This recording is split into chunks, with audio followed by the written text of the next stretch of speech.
outhouses and restroom facilities, and everybody's like, oh, why don't you do it?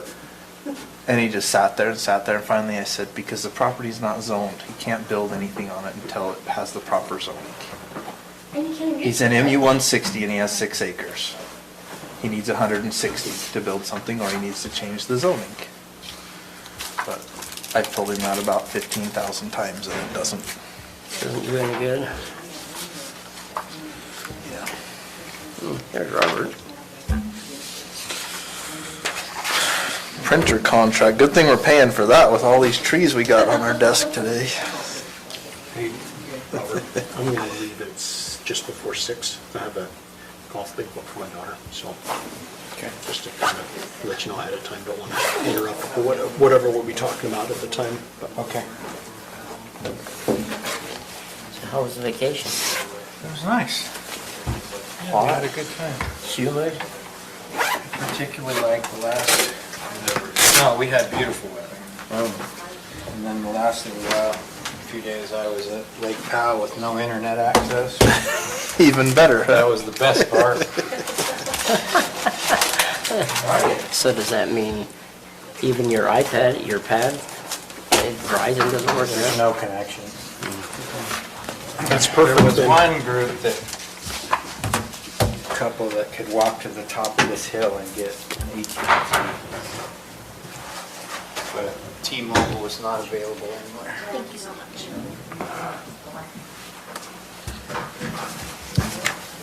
Which was good for me.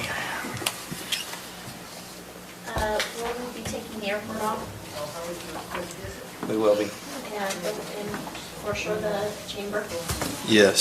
So, Stacy, what that was is part of the rural grant money that's allocated to CED was allocated to them already, to that. So it actually just needs to be processed and paid out of that. That's what But we didn't realize that was the case when they first handed us the invoice, and they're like, okay, well, if they want this, they need to come ask. But turns out they already asked, and we already agreed to it.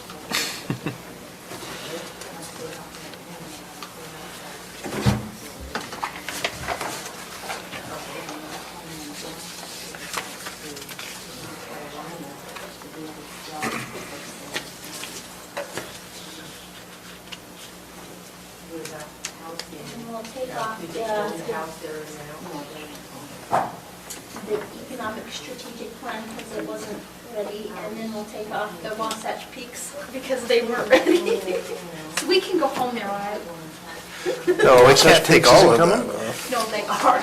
All of this today stuff that came through the last minute. My arch nemesis. So, was there an agenda of printed, oh, There you go. okay, I got it. Us being snotty. You're allowed. I'm writing that down. Send it to my husband. Jared says I'm allowed. So 1's being postponed, 6 is being removed or withdrawn.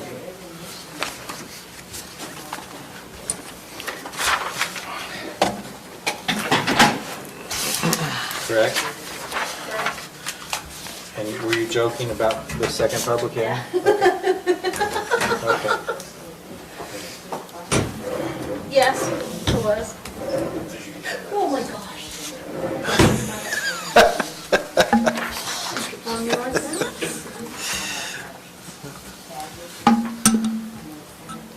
They got a .gov letter for you to sign, so we get it sent back over. Oh, Where did you put it, Steve? It's in a purple folder. In your special purple folder. Jim insists that we get a .gov domain. I don't know what. That's all right. My cousin lives here in town too. His name's Jim.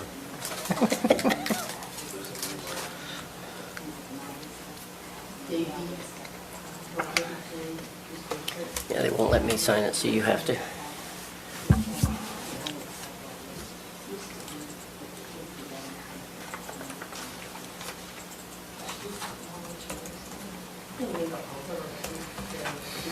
Are you kidding me? What's that? God, Steve. You would think we were trying to pump that taxes with all the crap. Thank you, Oh, I sir. didn't see that. Thank you. I don't know what this I didn't have it in check is mind, for I us. guess. Yeah, she'll tell Give us us. a copy of a check to see if we'll try and cash it, or? That's for you going out and poaching. It's for what? It's for you poaching. We had to pay for your defense. Okay. So I guess we should get started with our work session and budget review.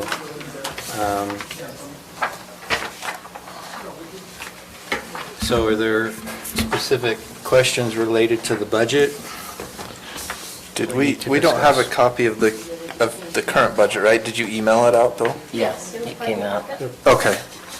I saw stuff in the packet, but I didn't know if that was the one we were looking at. That's why the document was 53 meg. Yeah. Have a vote on all of them. No, when I first tapped on it, I thought, that's gonna be a long night. The questions that you had from the previous meeting about some charges related to the insurance, I identified those that were eligible with Brett, and I have moved them to their proper place. There were a couple of them that were fairgrounds related that he said need to stay in the fairgrounds. There was one that I moved out and moved to the fairgrounds capital improvement. So I've made corrections according to our last meeting, so this is updated with those corrections, and then the payables and the payroll that we've had since then.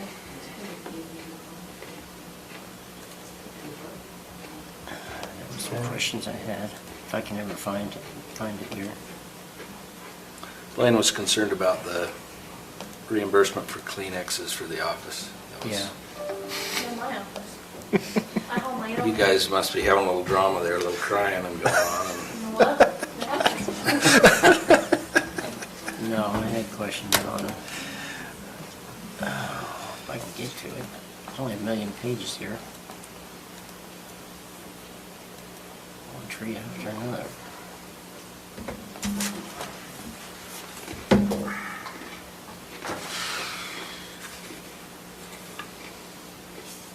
Fee in lieu, what does that mean? Fee in lieu of taxes? I don't know, it just has it here for the general fund, period actual. Just curious, goes underneath. What page are you on? It's on page, Does it say that It's a revenue, isn't it? heck, let's just go to the top. Okay. Is that where we Okay. put PILT payments? Yes. Is that where you put it? Okay, all right. So up at on page 1 of the budget sheet. The allocation to the flood fund, the 279,000, didn't we request to have 120,000 of that put into emergency management? You made the request, but you have to actually have a budget hearing first. So the purpose of these work sessions is for you to gather all of those things that you want to do. And then we have to have a specially noticed meeting and a special hearing to actually make those things take place and take public input to do it before we do it. All we've done is made resolutions that our intention is to move that money. We haven't actually moved What it. are we waiting on? And, well. We just need to for do a one, budget hearing. We're also waiting for the sheriff's department to come back with specific recommendations for the equipment. For the actual expenditures, that's true. Right. Okay. All right, so we need to just wait for them then. Well, I think we need to schedule a budget hearing at some point. Typically, we've done a lot of those at the end of the year. I would prefer that we do it after we get through with our audit, so like in Right. July, maybe do some Okay. amendments with what we have thus far through the year. Yep. Okay. And that was his recommendation too, is that as we do this during each meeting, that we identify those things. Like, we know for sure the insurance is going to have to be one big budget resolution. The carryover of the CARES fund will be another budget resolution because we had some that we didn't spend. Then these ones that you've been kind of stopped doing since the first of the year, and then open it in July after the audit, and then again at the end of the year. Okay.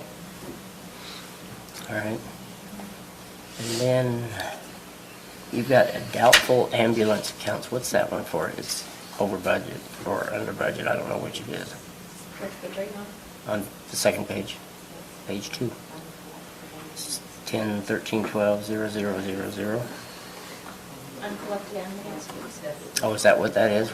So those first two pages, if you'll remember when we met with the auditors, he Right. said, don't worry about those first two pages, you're worried about your budget, which starts on page 3. Okay, then Your revenues and your don't give it to him, expenditures. because I'm gonna Well, question everything. Mike asked for it. Okay. He likes that column at the end that says percentage of budget used. Well, 41% of the year is gone, of the year is through. And, okay, then I'll move on.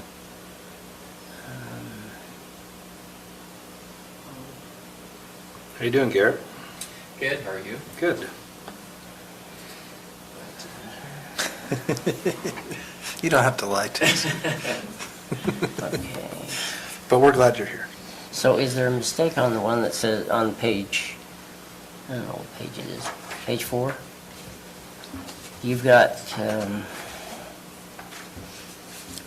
Public Land Corner Preservation Fund. There's nothing budgeted for it. Where does that come from? What does it do? Do we need to worry about it until after? Or is that supposed to be in another place? The $80? Yeah, $80. I'm just curious if it's in the wrong place.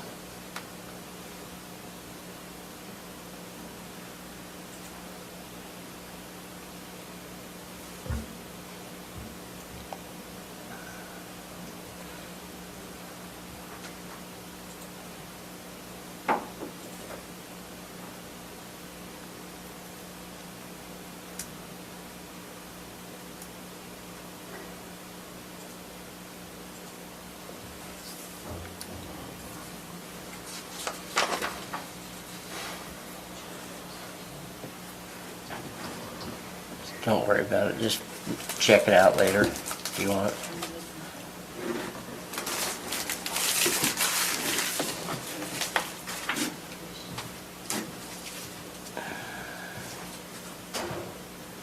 Now, on page 9, under the IT department, period actual, permanent employees and employee benefits, is that amount? I was just trying to figure out if that was correct or not. What would be on that? 9,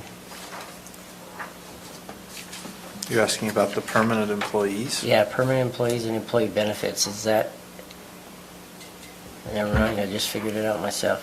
Forget it.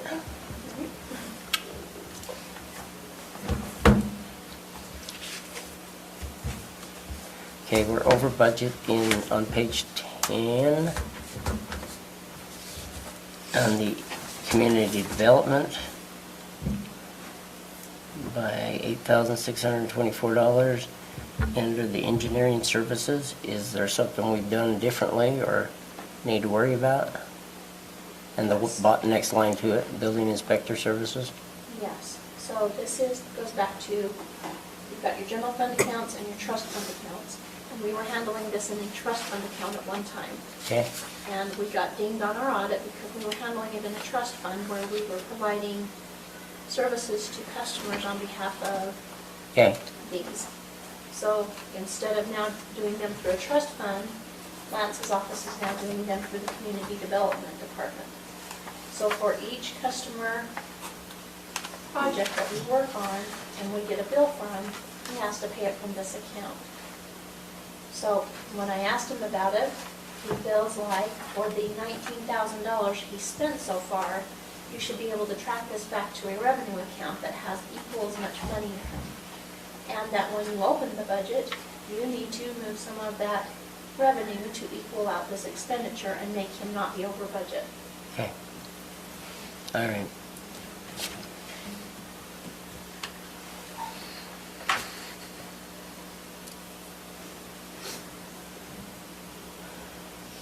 And basically to the old council members, under the county fire department, on page 11, it's got temporary employees. How come there was no budget put in for that? So we moved, and I think we're going to actually change this again this year when we do budgeting. Okay, We moved everything, all of our budget from fire and ambulance into the ambulance section and took everything out of fire, Okay, because it's all being operated under the same department head. okay, But actually, I think we need to make an adjustment to that and move it over to being all underneath, or being separate, which we'll do for next budget year. okay, all right. Sounds good. Just curious why Yeah, we... so all of that money should be coming out of the ambulance budget Okay. line items. And the same with the emergency management, no budget on that, correct? Okay. Correct. That's all under sheriff's office. And the same with, well, budgeted on their public works and engineering on page 13. The same thing, we're over budget by quite a bit. 13,000. Was this some of the stuff that he had you move? I guess it's not if it's still in here. Or was it insurance expenses? Do we know?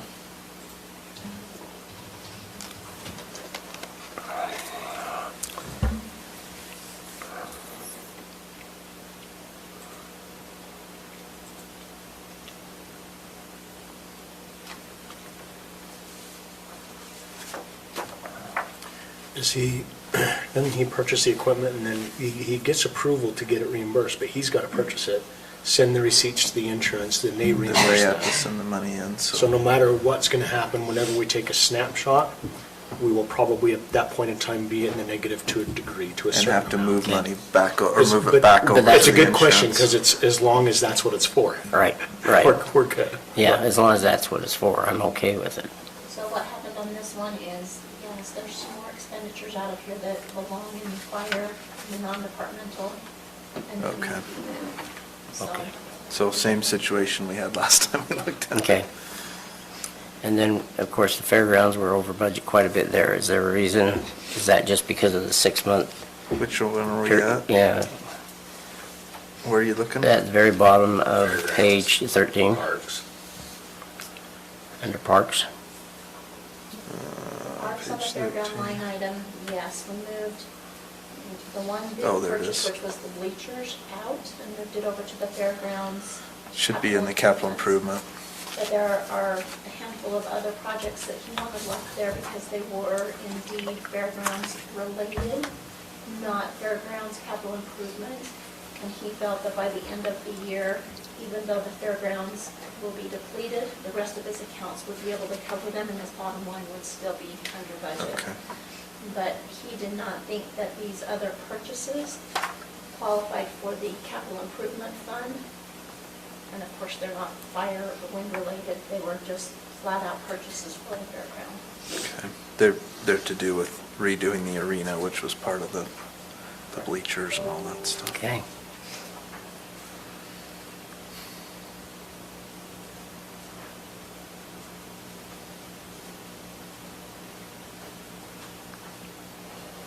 And then I'm not going to worry about Class B funds, we're 16,000, but I understand that one. Over budget.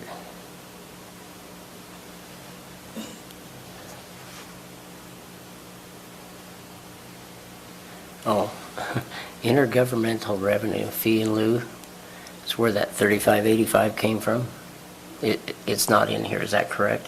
Where are you at? On page 20, And you're talking about a photocopy of that check I gave you? yeah. Yeah, I don't think he's positive yet. Okay, all right, I just want to know. Why did you give us that? So that is the yearly visit you get from DWR, where they come and they present the check and tell you thank you. They're not doing county visits. They had stopped because of the COVID and they won't be coming up again this year. But I wanted you to know that the check came in, so I just gave you a copy of the check to let you know that he had done it. Thank you.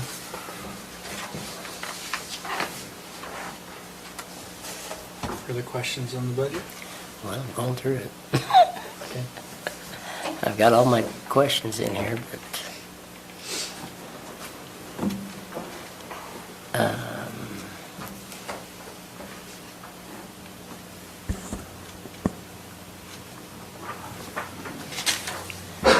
Health services on page 25.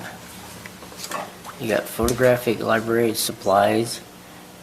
There was no budget in there.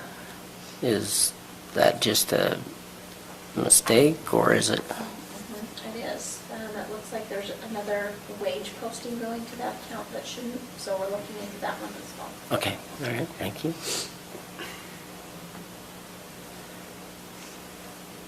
I think that was it. Stacy, have we set a date on where we were gonna start our budget earlier this year? Have we set a date on that or not? Okay. I say we need to But I think get we the have audit to done start, first. yeah. And Be you here said before we that know while we're it. at the first of the year, you just said October, we didn't actually pick the dates. I'd really love to change how we do it a little bit, though. I feel like having the department heads come in during a 3 or 4 day period and give us all that information, it's a lot to take in.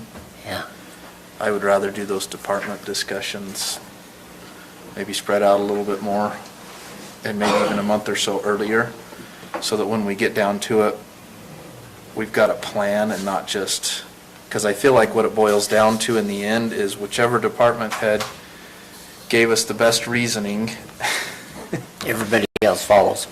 and whatever money we have left over, right, if there's anything available, we're allocating out, rather than saying, okay, does it fit a good plan?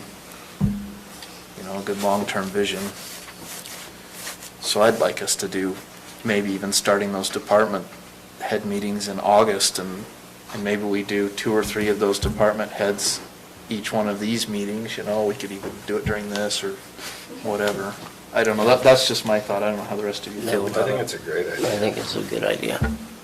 Then by the time we get to the October meetings, hopefully we've already gotten all of their information, we know what they need.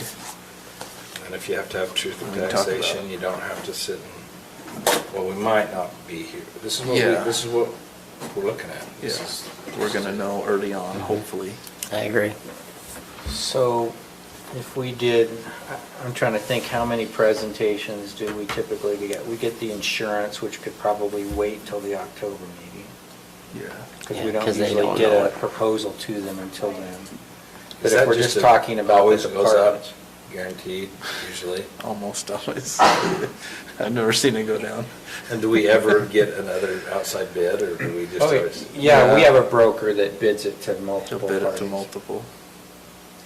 Is the dental, was a multi-year, I think, Yes. and that's the way dental insurance works too. They bid it, they lose money, somebody else underbids them, you switch, they lose money, then you go back to the one you were before. Well, if they give us the best Dental bid insurance. again. But the medical insurance people, they make up for it. Yeah, they So, I think, I agree with that in concept. Your characterization may even have been kind in terms of the way the budget process worked. But I think having them, if we have department heads that can be ready as early as August, you know, that second meeting in August, and we could do it, I think you could, unless we have something else that's pressing, I think we could do that in the second week of August and the 2 in September, and just divide them based on the amount of time we typically have with them among those 3 meetings. And then in October, we could schedule and have any follow-up discussions that we need to have, but, you know, let's ask them if they can be prepared that early, and let's get them in and do that, those 3 meetings. We usually have started our meetings with a revenue presentation from the treasurer so that we can at least get here's our target number. And then, you know, it's best if we don't work backwards into what our wages and our benefits are going to be, that we don't set all of the budget and then say, okay, whatever's left over is what the wages and benefits are going to be. And that's why we've tried to start with an insurance proposal so that we at least know what our insurance is going to be. So if you think, So I'm thinking though, all of that information can wait till the October meeting. What I'm really looking for in the department head meetings is for them to come in and say, this is our needs. Because typically it's not, sometimes they're coming in asking for additional employees, which is fine. But we know that their needs are going to be their salaries and benefits that they currently have. We know their current baseline budget. I'd just like them to come in and talk to us about what they need in addition to that. So that when we get, after, we start our October meeting, we can do exactly what you just described, and then say, okay, we have this list of wants from these departments. We've got X amount that we can allocate after we've allocated to all of our needs, which is our salaries and benefits and whatever else. And then we can kind of think about that. But I also think we need to make it another push, and I tried to do it a little bit last year, but I don't think it took very well. I'd like our department heads to come prepared, not just with a list of wants, but also with an explanation as to how they think we should get that revenue to pay for it. Instead of just coming in and saying, I need a new this or that, okay, what is your proposal? And their proposal might be, I suggest you increase taxes because I don't know how else you're going to pay for it, but I'd like them to have a proposal. Maybe in some of our departments, it could be, we're going to change our fee structure so that we can help cover the cost of this, or things like that. So it's not just put on us, hey, here's what we need, you go figure out how to pay for it. I'd like them to have some skin in the game when it comes to that. At my UAC presentation, there was a very good, it was very short, because I don't think it was really intended for my group, but they shared it with my group about what is a fee, what is a charge for service/fee versus what you tax your citizens. And they also talked about, is your fee enough to cover the service from that department, how you calculate it, when is it time to change. And so maybe it's also, would be a good idea to ask the departments, maybe you need to look at your fee schedules or structures, and is it adequate, or does it need to be updated?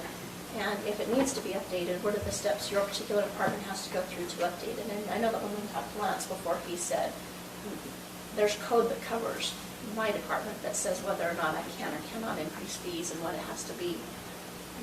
We need to be prepared with that. If you require a fee increase, tell us what those steps are for your departments. And if it's, like in my department, it's marriage license is really the only fee I can collect in my department, and it's $20 right now. But if I were to go through and say, well, it takes a half an hour and you're paying for the employee and the paper and the computer, it's more of a $30, $35, $40 charge, and I just haven't gone through that exercise. My exercise will be different than Lance's. Well, and Lance's, if we're thinking about the same statutory provisions, it imposes a limit on fees that can be charged that ties them to the cost of the service provided, but it doesn't say what the fee is. Mm-hmm. And he would need to go through the same exercise to determine, all right, what is our cost? Now, a lot of the cost that we incur in our planning department is a pass-through. So when the engineer reviews it, we're just then giving the invoice to the applicant. But in terms of their staff and their review, that would be a calculation that could probably be updated, I would think. So we don't even have a processing fee? We just pass that invoice straight across? We have both. There is a straight-up application fee, which is what he would need to analyze to see if that should be increased. But with respect to engineering reviews, the developers make a deposit, I think, and then when Mark Miller sends in the invoice, then that invoice is sent to them or taken out of their deposit.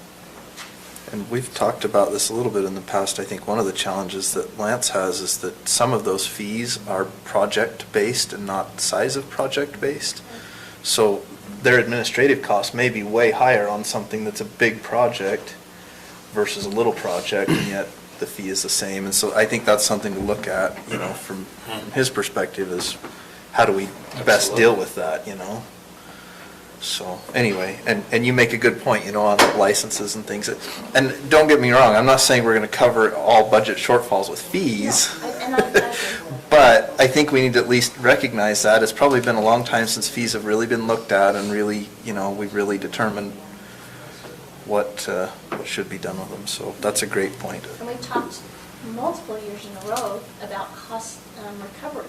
Mm-hmm. And we talked about it, across the street, about we do that for ambulance services, but are we really getting the bang for our buck with the fire cost recoveries? And we've differentiated between, we're not talking about house fires, we're talking about the hazmats and those things that are not, we're not gonna add insult to injury if we run to your house fire, and we're still not collecting those. And those are fees that we are due, and we have the ability to collect them. We just need to let's impose them and do it, and So who's in charge of billing that out? So we have a collection company that does the invoicing for the ambulance. My understanding was they were supposed to start doing it for the fire. Now, I don't know if they're not, and I'll have to ask Boyd, I don't know if they're not getting, if we're not getting paid and they are invoicing out, billing insurance companies, because the discussion was, a lot of times when we have especially big accidents on the highway, we send a fire truck out there. Every time now. Yeah, and a lot of times it's simply there to block traffic so that our EMTs are safe, It's a big piece of equipment that sits out on the road and people tend to not hit it. Pay attention. Exactly. But we can bill these insurance companies, which is typically who's being billed for it, for that, so. yeah. That's a good point. There's probably other fees. Well, I know there's a fee we've talked about implementing and haven't for a long time with our fire marshal inspections, which we need to do as well, so. So I've got one other question too. I noticed that in our emails that Gwen was late, but Gwen wasn't late because it was her fault. Gwen was late because of the recorder's office.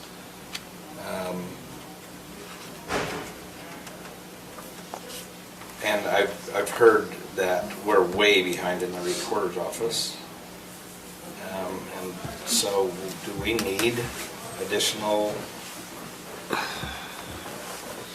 help there? How do we resolve that? Because I had a person call me the other day that said that they can't even, they had to go in and stand there and just say, you pull mine out and I need it done now.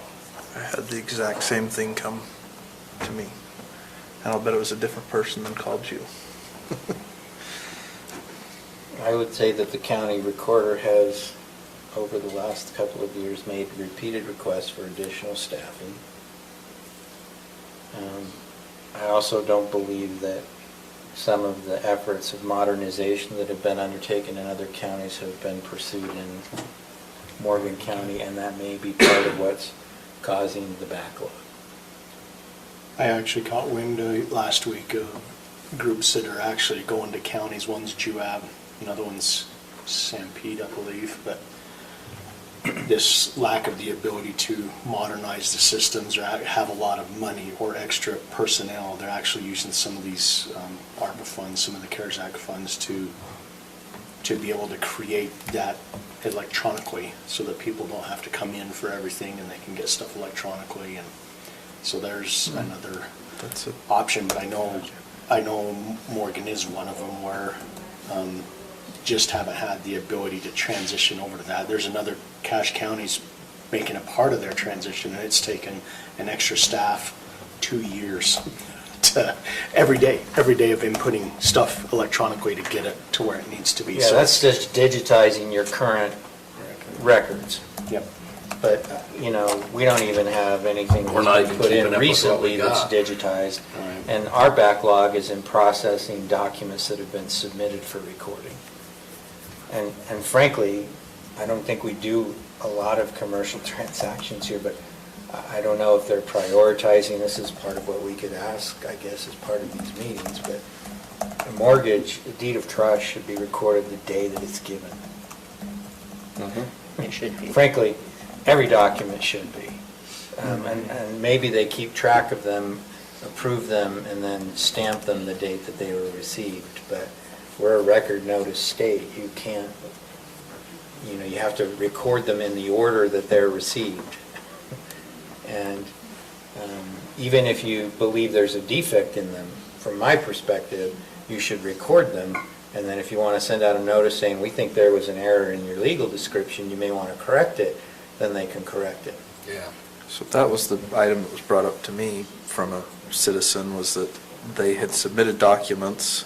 It was actually on a small subdivision, and the recorder's office had come back multiple times asking them to correct this thing or that thing, or change this or change that. And they were very minor changes, but it was just incredibly time consuming for them.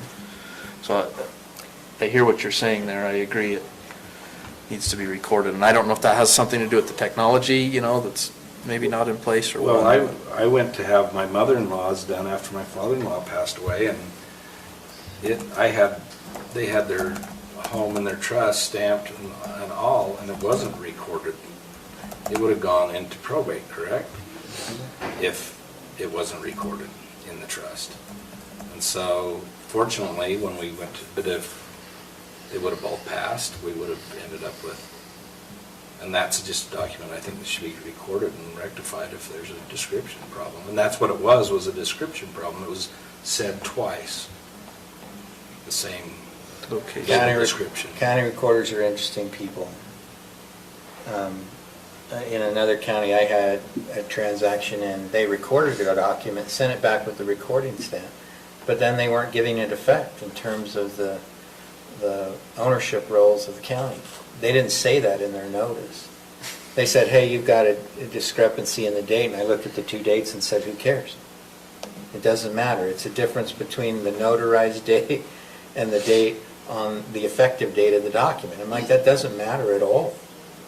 And I called the county attorney and I said, you know, this needs to be given legal effect. What are you guys doing? Well, let me talk to the recorder.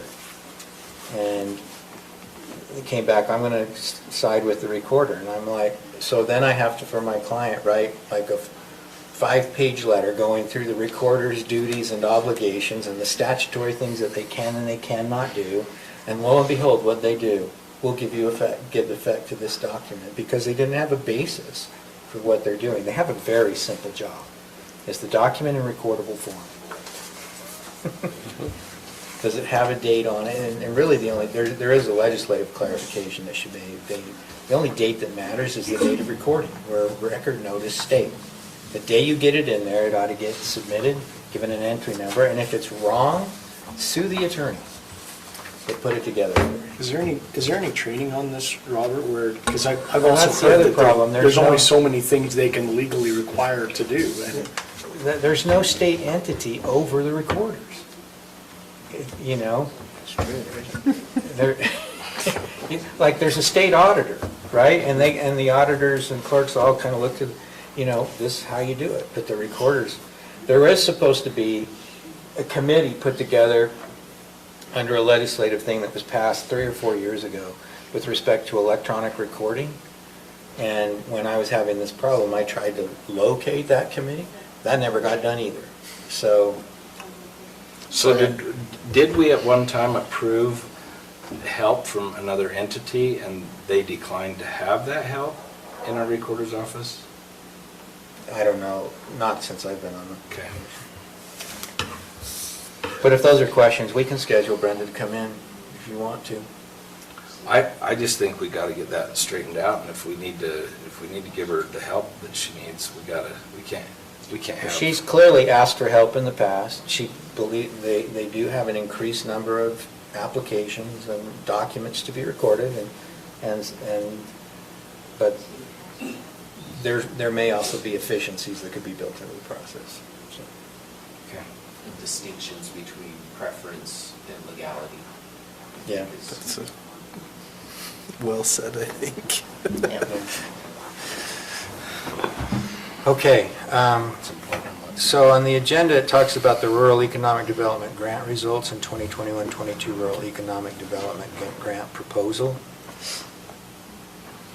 Yes, Okay. so we have Ebert Solutions here to do a brief presentation on where we're at, or where we've been at for the last year with the Rural Economic Grant.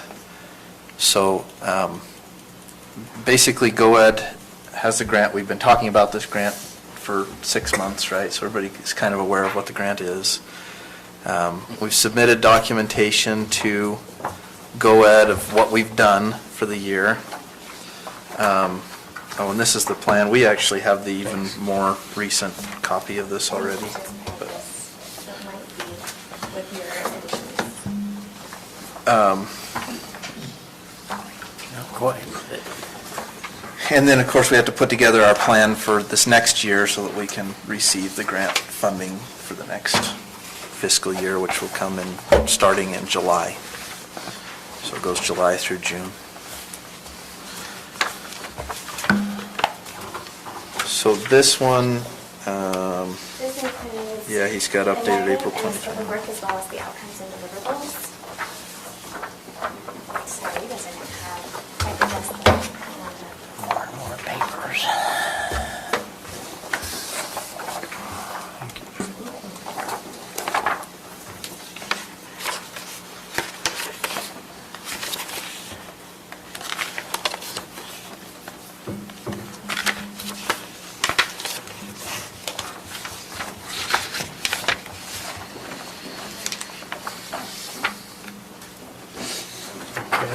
Okay, James, you're up.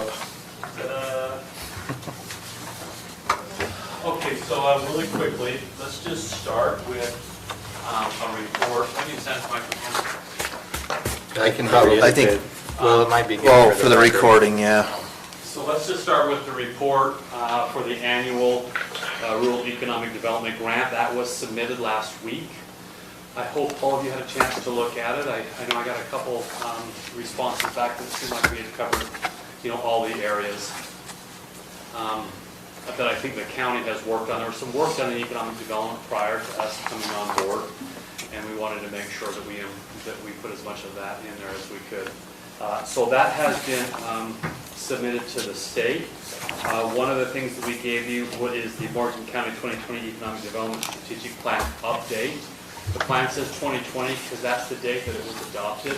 But in the left-hand corner, you'll see that we updated it in 2021, and that was off the directions that the commission has given us as far as some of the priorities. So we wanted to make sure you have that and a copy of that. So James, just so you're aware, we have a copy that now says 2021 that I Okay. provided to the commission today, and Stacy printed for us, so we all have a printed copy. So the 2021 one is the one that we'll talk about adopting later on in our meeting. My guess is they're probably the same. They are, yeah. They are.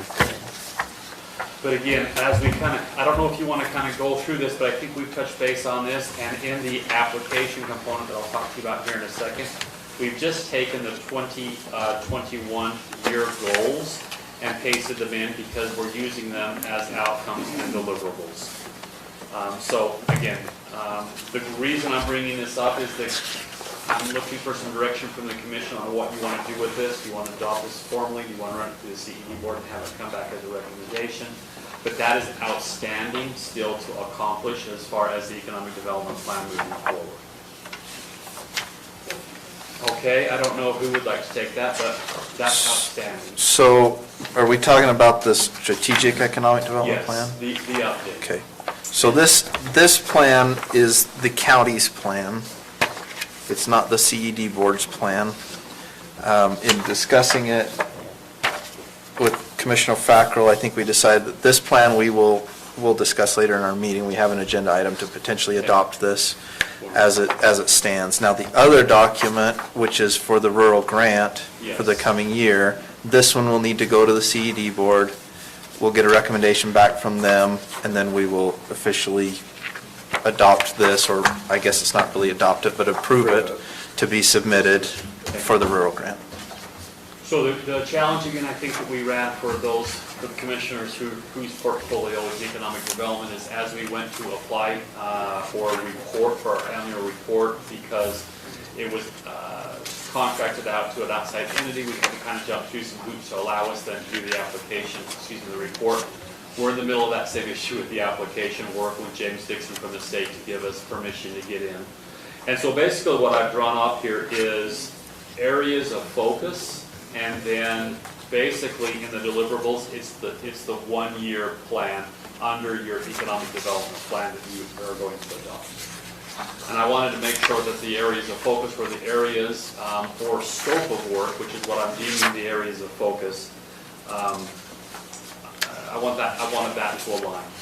As you read through it, you'll see that several of the first paragraphs really talk about some concepts, and maybe not using the word economic development as much as we use fiscal impact. Fiscal impact brings in things like additional services that certain things cost, or quality of life that's affected by certain economic development strategies.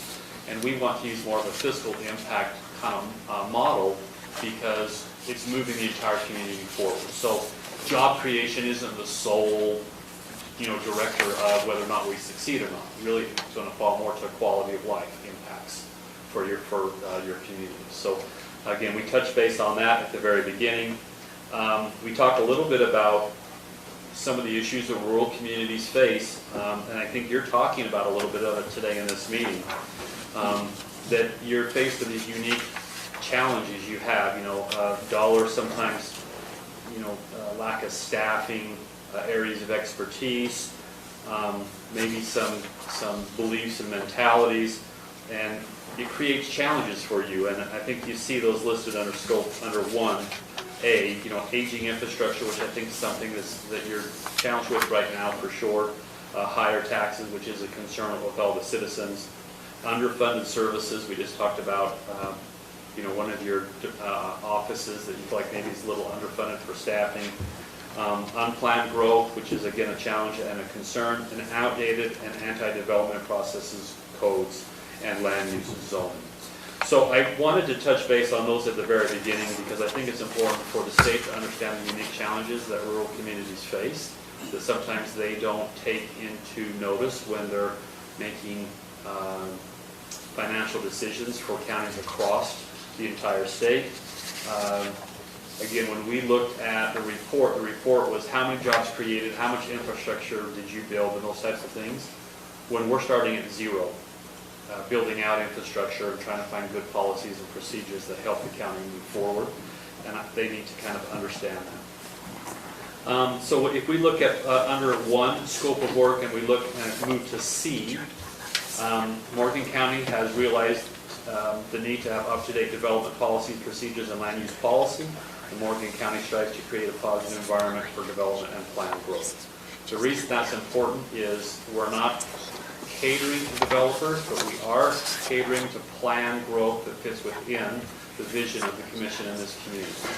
Unplanned growth becomes the negative that everyone's concerned about. But positive, focused, planned growth is really what the commission is trying to accomplish here in Morgan County. Moving into D, diversification of your county's tax base. We've talked about that in our first and second presentation to the commission. The importance of having different types of revenue streams, and those revenue streams that can least affect service load, which costs you less money, and least affect your quality of life or changes that, I think is extremely important. Under E, capitalizing on the I-84, and that's a fairly long paragraph. It's talking about the importance of capitalizing on your present transportation infrastructure. F is business expansion and retention efforts. Again, recognizing the needs of your businesses and how can economic development through this plan accomplish strengthening your businesses. H is support of the Morgan Area Chamber of Commerce, which has been a priority and continues to be a priority. H is COVID related to broadband. COVID really helped us realize the importance of having a strong internet and how important broadband was not only in the business community but also out into your residential community, especially your underserved populations that are farther into your rural communities. There is a component in here for the small business, and I apologize, I skipped over it. That is F. So the BRC and Davis Technical College are included in the scope of work because of the services they provide through quality training and assisting your businesses with technology and workforce development. I is the county establishing the RDA, and basically this paragraph addresses Morgan County's commitment to help and assist in finding financial tools, whether it's an RDA tool or a PID tool or any of the other tools out there that the state has to help create other funding revenue sources or a way for them to stave off some of that initial cost to make it up in the future. J is Morgan County has the opportunity to experience and capitalize upon the increase in international awareness. This is your tourism and outdoor recreation component, which is one of the components I think we focused in on that has the least amount of impact and creates, because the environment, because the population you already have driving through and recreating in, now it allows us to start to capture. So those are the areas of focus and scope that I felt like over this last 6 to 8 months the commission has talked about. If there's something I've missed in there, we're happy to add it. Again, what we'll do is when I look at the application and see exactly what they're asking for, we'll plug and play some of these paragraphs right into the application.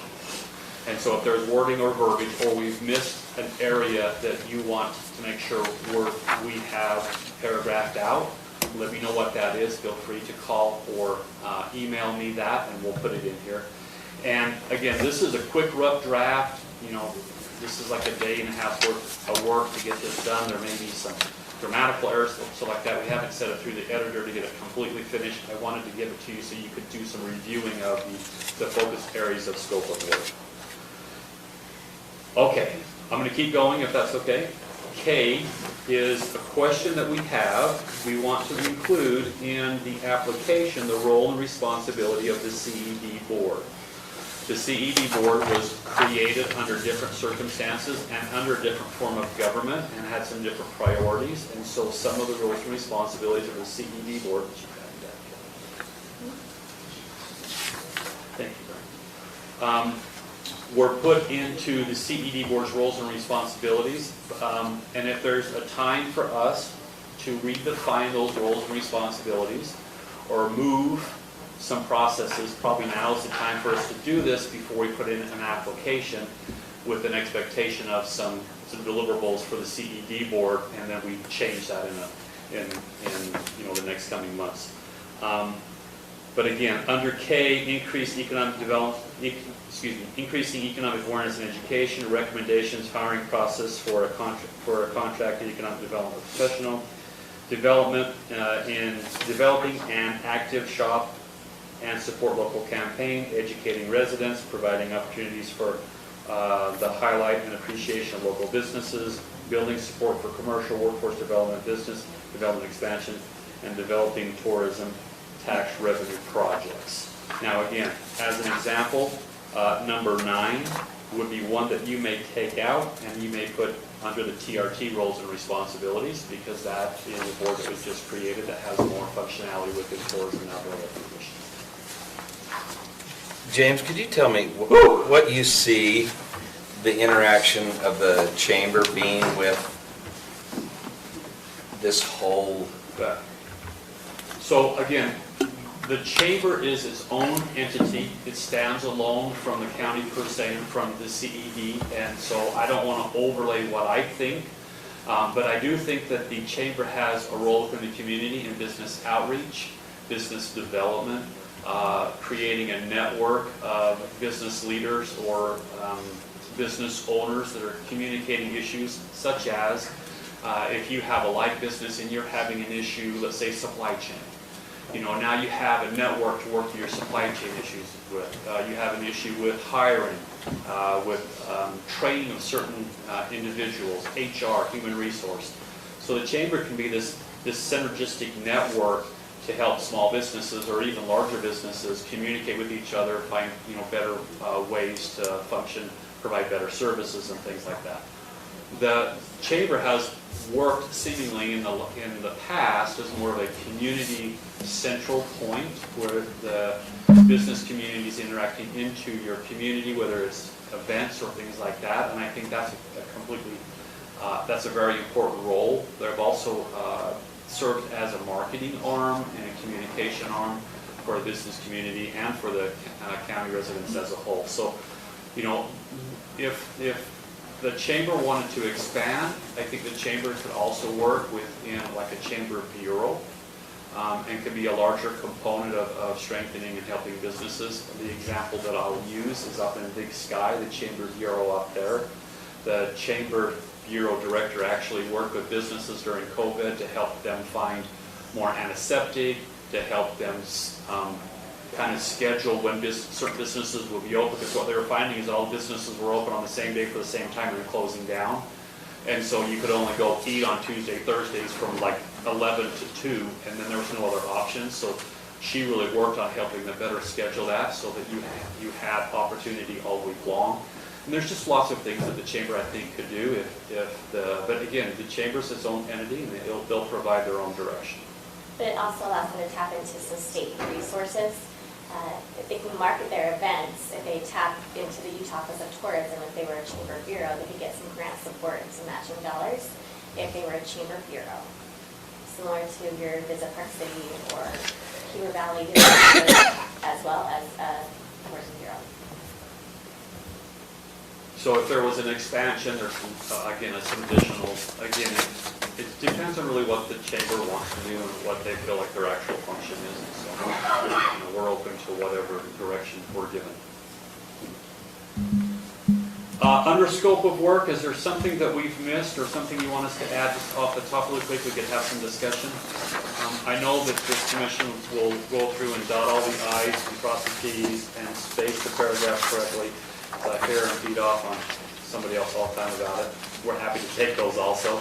But if there's an area that you want to have a discussion of that you're not seeing in the scope of work, I'd love to spend a couple minutes talking about it to make sure we fully understand it before I add it in and send it to you for review.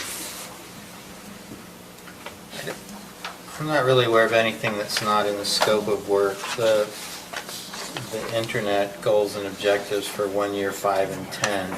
Seems like if we accomplish the 1 year objective, we may not need the 5s and 10s, but maybe there is an expansion of that we're talking about, or is it just on there to make sure if it's not implemented in 1, that it's implemented in 5? Yeah, so again, I think we have a vendor today that feels very strongly that on a certain level of service and for a certain type of service that they can build this out fairly quickly and within 1 year, which will get us up and running. But if you're looking at maybe advanced, say advanced with higher speeds or things like that, we want to leave it on the 5-year because I think something we've talked about, something Dave Blaine's talked about also is you never know what technology is around the way, and you want to be prepared for what the next technology is. So it's probably something we should continue to have on our 5-year project, even if we can get it done. So I would just characterize it a little differently. Okay. But I think we also need to make sure that as we're expanding as a county, that we have the resources to support that. So as commercial growth comes online, we have additional bandwidth for that Yeah. as well. Okay. Updates and additional expansions or whatever, is fine. I just don't want to, it ought to be, what we've planned and contracted for should be done within the year, so. Well, Oh, yeah. Chairman, we left that in there on purpose because there's a tremendous amount of work to still do. And the grant not only pays for infrastructure, but it also pays for staffing and other time allotted to help provide whatever needed staffing for whatever project it may be. And so that's one of the reasons we left it in there. Again, the first 1 and 5 and 10-year plan, in that first year, to Commissioner Anderson's point, there was 95 deliverables. And we just didn't feel like, we should have so many deliverables. It didn't feel like we had an area of focus. And there's still a lot of deliverables in here, but every one of these deliverables, virtually every one of these deliverables we're already working on today that we feel like we can make some headway on, some substantial headway on moving forward. So. With ongoing working with the So really quickly, if you don't mind, I'll go through deliverables, and I'll get through this really quickly because I know you have a long evening. So 1, again, and I had a chance to talk to your city planner, Lance, and he's expressed some interest in participating in this. I don't want to put the cart before the horse, but really start looking into Morgan County zoning, land use, and building requirements. We've had conversations about affordable housing. The state's going to start digging really hard on affordable housing in different areas, so we should at least have our policy procedures and the opportunity for affordable housing out there so that we can say we've addressed that. Current zoning, current land use review, and development land use tools such as PRUDs or other tools that can meet the goals of this commission. The development process, again, sometimes your process, and we talked about another office that has a process that maybe needs to be reviewed, maybe there's some staffing issues, maybe there's some technology that could be of assistance. But again, when you're talking development, time is money, and the more time your development sits on a desk somewhere, the more time you're losing money, especially today. They're saying that lumber's supposed to go up another 20% here in a month or so. So again, time is money. And something that I'm putting in here, and again, is a focus on this customer service concept that people who walk in the door, whether they're citizens or whether they're developers or whether they're just a person trying to add an extension on a garage, they're all customers. And our process isn't to slow them down, our process is to assist them to build something that is safe and meets code, but also to assist them in accomplishing that goal, and that would be an area of our focus. County planning and development studies. The general plan update is is up and running. They hope to have it done by the end of the year, and then implementation. We have 2 small area studies in Pearson and Mountain Green. We have all that work to do, the market study. Again, we were not able to get in the right timeline for our tourism, for our community assessment, branding, and strategic plan, but that is out there, and we'd love an opportunity to do that. We'll talk about that at a later date. And then a county trail master plan and active transportation. So those are areas of focus upcoming for planning and development studies.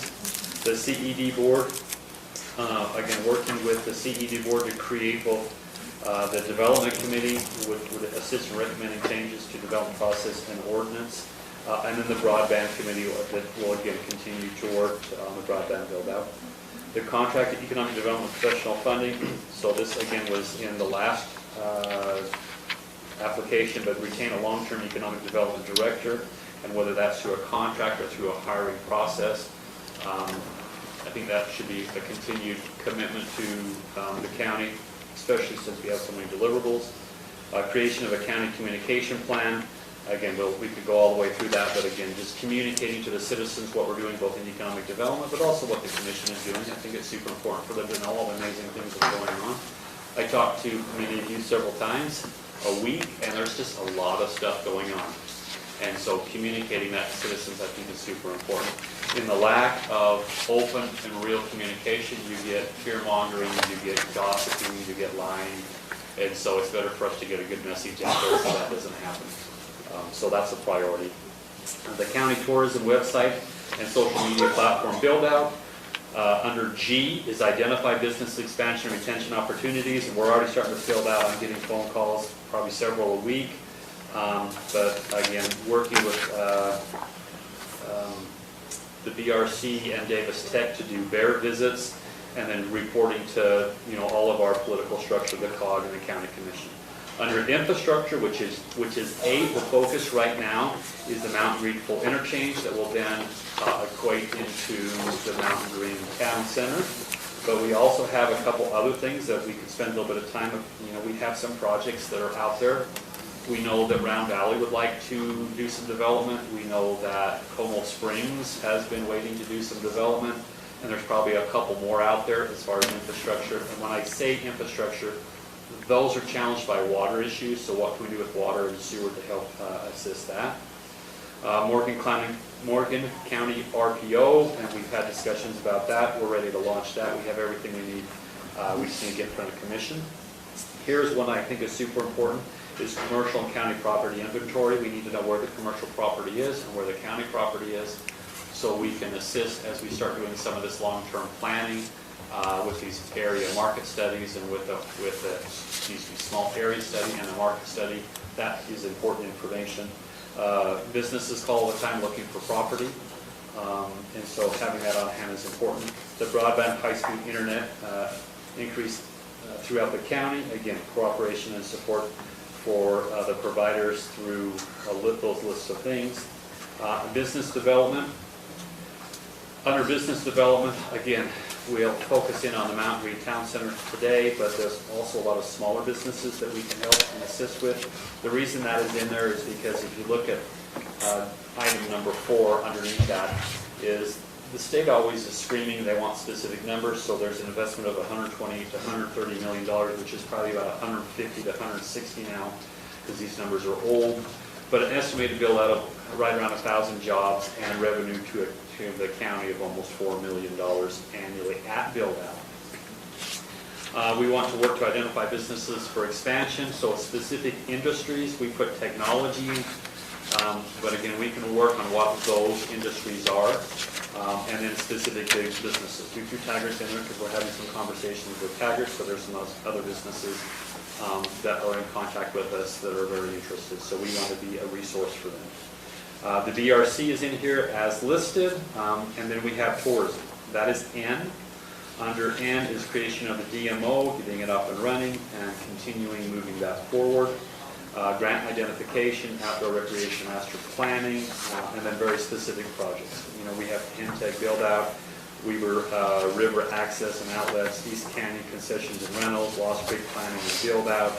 And again, I put Como Springs in there because we've just had a good conversation with them. Under tourism, also the county tourism website, and then paid advertising to expand awareness, and this again is where Anissa comes in to create marketing strategies. The last one on here is one that I need permission, but the grant and loan program. Davis County has a very active grant and loan program, as does some of the other counties, where today this rural economic development grant kind of replaced some of your smaller grants that the state was running. There's still a need for some businesses for seed money and or expansion money.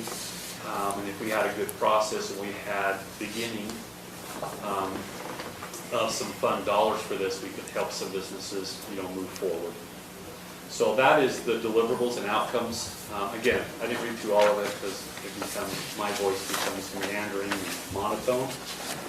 But those are our areas of deliverables that we'll put into the grant application. Unless there's an area that you're uncomfortable with or there's an area we've missed, we will have. Whew. Okay, last thing then, specific to this is budget. The budget you see was the budget that was sent to me by John Farber to the CED board. They had some conversations in their last meetings. The economic development contract number is consistent. The business grants number was about 52,000, but when the CED board reviewed it, they pulled 12,000 out and they put it into seed money. So one is to start a business, one is to assist a business.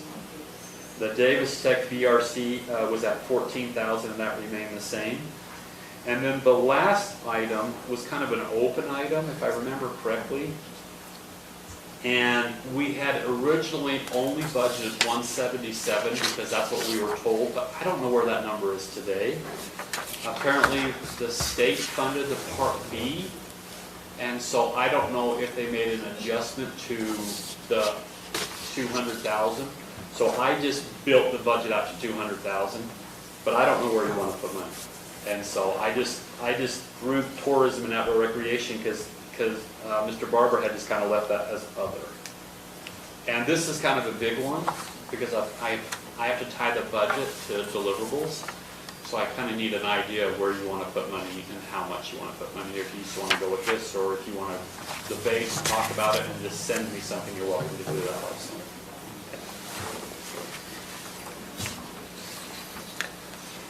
I don't have any feel for these numbers and how to prioritize them or allocate them. So I don't know if the two of you do, right? Yeah. the Chamber and the Davis Tech numbers are consistent with prior years. The prior year, we've only had 1 year of this particular grant. Right. I think my thought at this point is to allow the CED board to look at it again tomorrow at their morning meeting, and hopefully any changes they want to make, and then they'll make a recommendation to us. We'll bring this back at our next meeting, and then, we can go through it there. Now, in the meantime, since you're just receiving this, I think it'd be good for everybody to read through it, think about it. Any questions you might have in the interim, you can direct to Commissioner Fackrell and I and James. I'll send this out electronically also. Perfect. That's easier. And then we can make any adjustments based kind of on this, and once we get the CED board recommendation, we'll go from there. So, You scare me, I don't want to answer any questions for you. well, I just. Where'd you get that from? Commissioner Newton sent out the plans earlier, and I printed the red line version and the updated version for all of them today. And it differs from what you handed out. Right. Yeah, And well, what you handed out is the 2020 dated August of 20, updated April 21. What Commissioner Newton gave us was updated June 2021 and is dated. so let's go with the one that Commissioner Newton has. That is the most up to date. Oh, And that's the one that will tie to our agenda item later in the meeting. Yeah. They're basically the same, it's just we changed the date, Changed a few other a few minor things that were Yeah. either grammatical things or, there's no real substance difference between the two.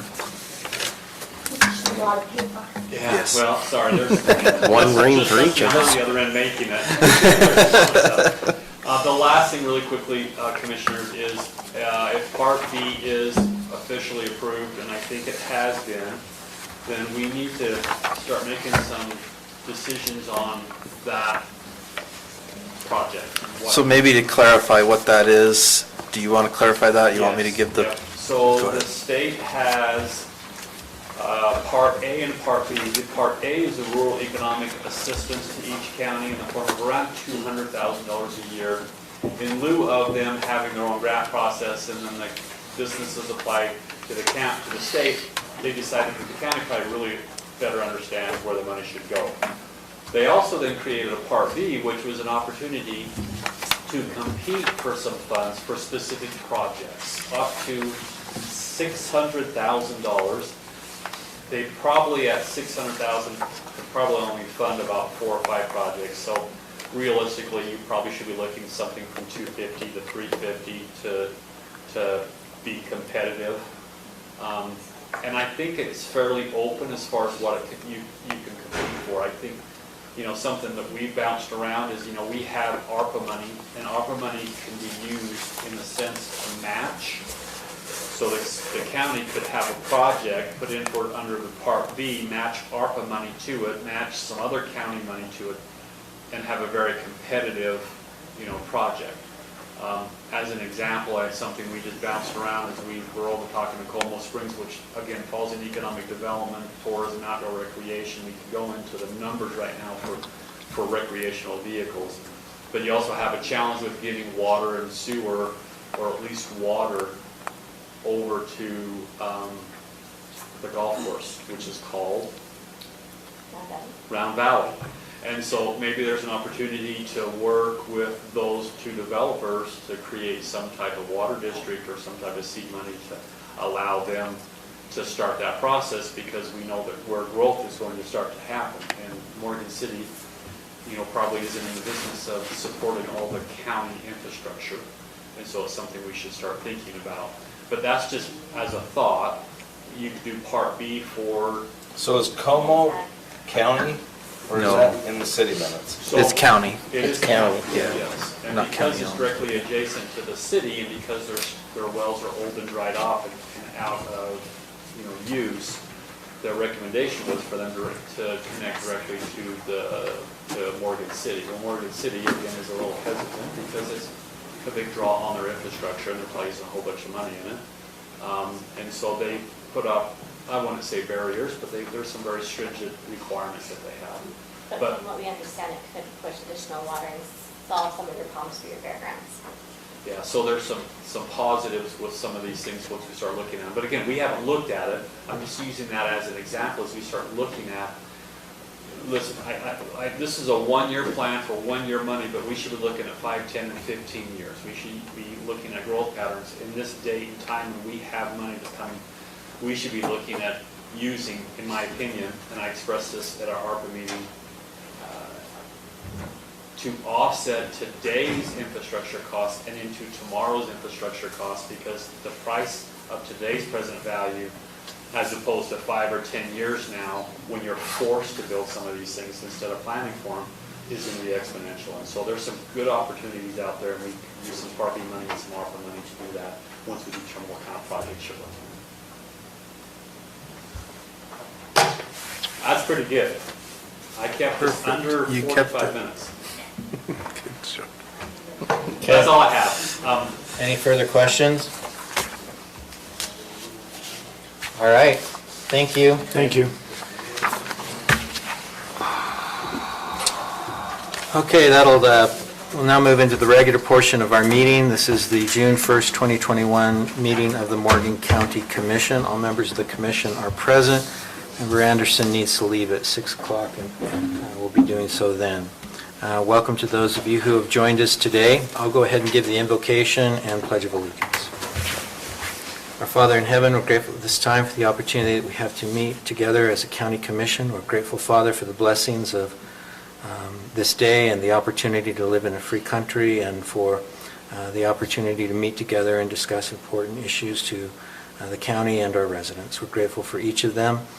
We pray that thy blessings would be upon them, and that thou would be with us as we meet together, that we might be wise in our decisions and be able to articulate our thoughts and concerns and way that is kind and loving towards others. These blessings we pray for in the name of Jesus Christ. Amen. Amen. I pledge allegiance to the flag of the United States of America and to the republic for which it stands, one nation, under God, indivisible, with liberty and justice for all.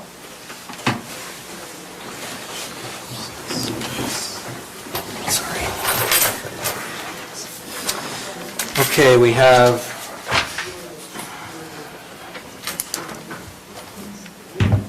one item on our consent agenda. It's the approval of the May 18th, 2021 meeting minutes. I move that we approve the minutes of the minutes of May 18th, 2021. I have just one very minor correction, Stacy. In item E,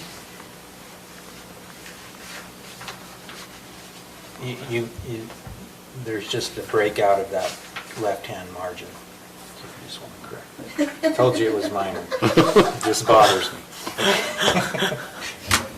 Okay, I'll there's- second the motion. Okay, there's a motion and a second to approve the May 18th, 2021 meeting minutes. All in favor? Aye.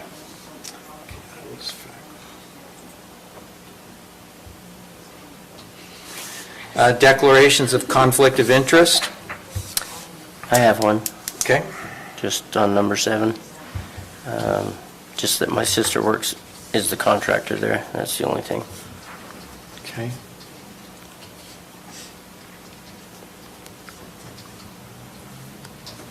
And with respect to item E4, the Northside Creek plat amendment, I have a conflict where our law firm represents them. I've helped them in connection with this project in the past as well. Okay, that brings us to our public comment period. Those who would like to address the commission with respect to matters that are either not on our agenda or not scheduled for public hearings may address the commission now. Okay, seeing none, we'll move to our action items. Item number 1 will be postponed, at least until our next meeting. Item number 2, Member Newton, Member Anderson, Brett Heiner, approval of notice of award of bid and contract for road work to be done on the Croydon Back Road. I didn't get a chance to ask you before the meeting, but did you get your questions answered from Brett? Yeah, I did. Do you want me Okay. to kind of lead with this, with those Yeah, questions I have? If you want to, that'd be great. So this contract, it's as stated here, it's a cutoff road. We received $225,000 through the state on this cutoff road, and as part of these dollars, we needed to get the road prepped. Basically, this is a contract that our Public Works Director put out to bid, got the low bid and wanted this approved, and it's prepping that road. It's not doing the asphalt yet. It's basically getting the cut ditches, storm drain items addressed.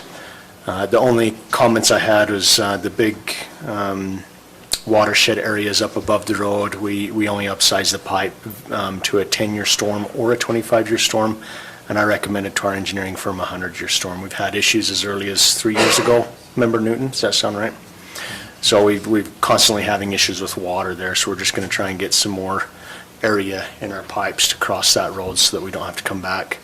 So we're tracking that, but after discussion with Member Newton, we wanted to bring it before the commission, approve this contract, and then if we move forward with increasing pipe size or adding a couple pipes in that road, we'll add that as an amendment to that contract. So what is that discharge, just to the Weaver area? Lost Creek. Yeah, Lost Creek on, yeah. Okay. Which eventually gets to the Weaver. Which does get to the Weaver. Yeah. So Yes. are we getting hit with any price increases or people sticking with their numbers or? So on our paving projects, we actually locked into pricing on that last year, and I think it's a 3-year deal. So there's not any increase on the pavement, the cost of the paving projects. Now, for any other projects, we may or may not, we don't know, at this point. So who is going to be doing the paving, or do we have that yet? It's Parsons, I believe, is doing Yeah, I the think it paving. is. Okay. Now, we had contracted with them to do all the paving in the county. They were in Mountain Green today, actually doing some paving. Okay. And this will actually be the last project that they pave in the county for this year. So, yep. Now, the intention is to have this prep work done during the month of June, and they're hoping to pave that first part of July. And just for your information, well, you've seen it here, but the contractors is Wilkinson Construction. They got the contract work to do the prepping of the road, so. And then I'll just ask that, with respect to all of these contracts, if we can start adding the approved as to form by the county attorney, that would be helpful. Okay. Yeah, we can. Okay, so do we need an action on this? So, yeah, given the dollar amount, we need an action to approve the agreement, because it is over a $5,000 project. Now, again, the funding has already been set aside. There was $100,000, up to $100,000 through COG, and then the $225 that's come from the state. We approved the pass-through agreement on that funding from the state at our last meeting. So the funding is there to do it. This is just approving the agreement itself. Okay. So with that, I will make a motion, Mr. Chair, that we approve the agreement for the road work, prep work to be done on the Croydon Back Road. I'll second it. So we have a motion by Commissioner Newton, seconded by Commissioner Fackrell to approve the notice of award and bid and contract for road work to be done on the Croydon Back Road. Are there any questions on the motion? All in favor? Aye. Any opposed? Okay. Item number 3, Commissioner Newton and Commissioner Fackrell, review and approval of the Morgan County Strategic Economic Development Plan. Okay, we hit on this earlier. You should be looking at the one dated 2021. Not the red-lined one? Well, it's the same. It's the same, okay. This is just the clean Just got version. corrected, Yep. okay. So, we've gone through this a few times. It's been sent out to all of you in its previous form, and we did get a few notes for updates. Commissioner Fackrell and I have gone through it at least a couple of times together. Yep. So are there any updates or any questions or concerns with the plan as updated? So I had just I see that some of these things have been corrected, so like we got radio changed to ratio. Yeah. Right. And we deleted an extra comma. Just before purpose of an economic planning, utilization of rural planning organization that focuses on Morgan County needs as a planning organization to establish priorities for critical trails and road infrastructure, work plans and recreational opportunities, planning for the region. I have a hard time with that sentence. It's a long one. It's, I think it's missing a verb or a predicate or something. I can't follow what that's saying. How about we update it then here? Huh? This is what I thought.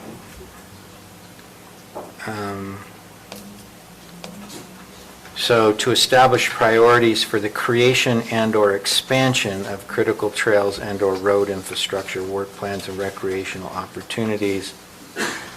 And then I would say, instead of just say, I'd say identify and establish priorities.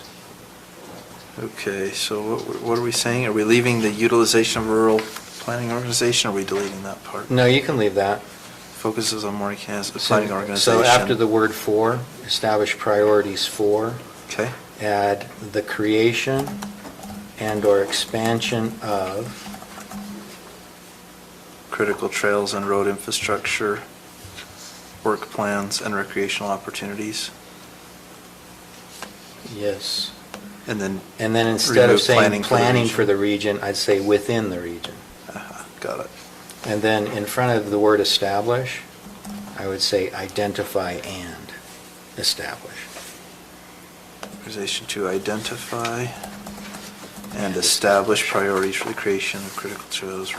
Okay, perfect. Got it updated. Okay, when you go down, another paragraph.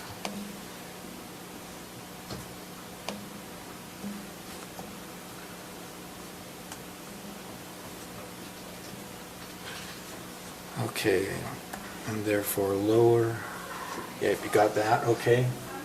Capitalize on.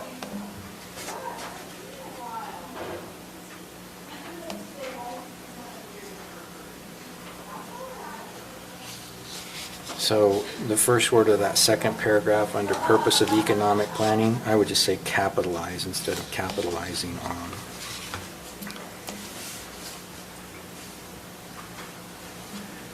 And then at the end of that paragraph, when we say the envisioned design town center, I'm familiar with the DAT, which was never adopted.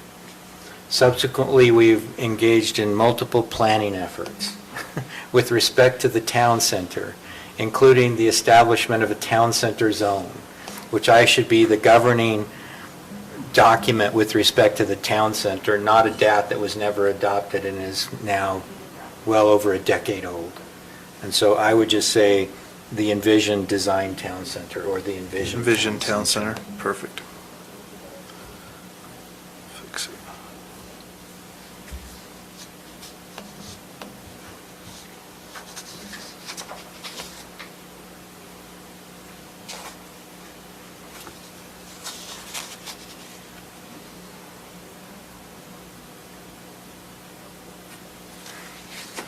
Let's see, above, maybe this got fixed. Recently improved, yep, you got it.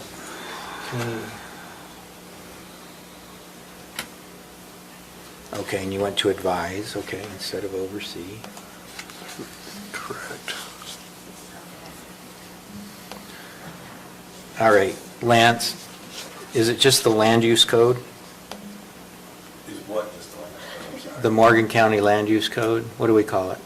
That works. Because we've got Morgan County zoning, land use code. Unless you want to say the Morgan County zoning map and land use code. Say that, Morgan County land use map and zoning code. Zoning. Morgan County zoning map and Map. land use code. Land use code and building. I can say it two different ways in 10 seconds. Got Get it. wrong, okay.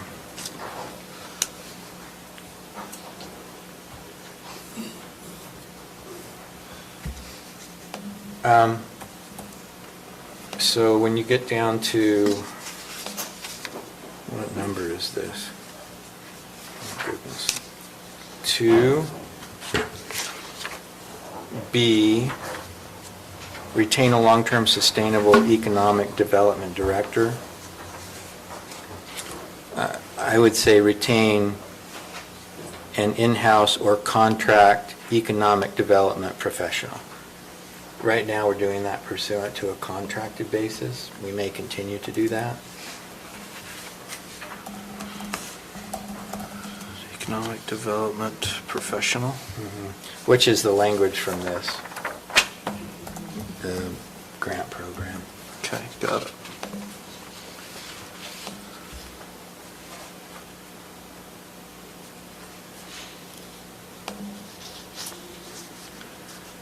So there's a, where is this? 3, infrastructure. So this would be in 3D. 2C4. It says increase understanding of local cost of community services, and you've capitalized those words. Is there a definition of that somewhere? Nope. To my knowledge, there's not. You've got a few capitalization things like that. But That was holdover from the old plan.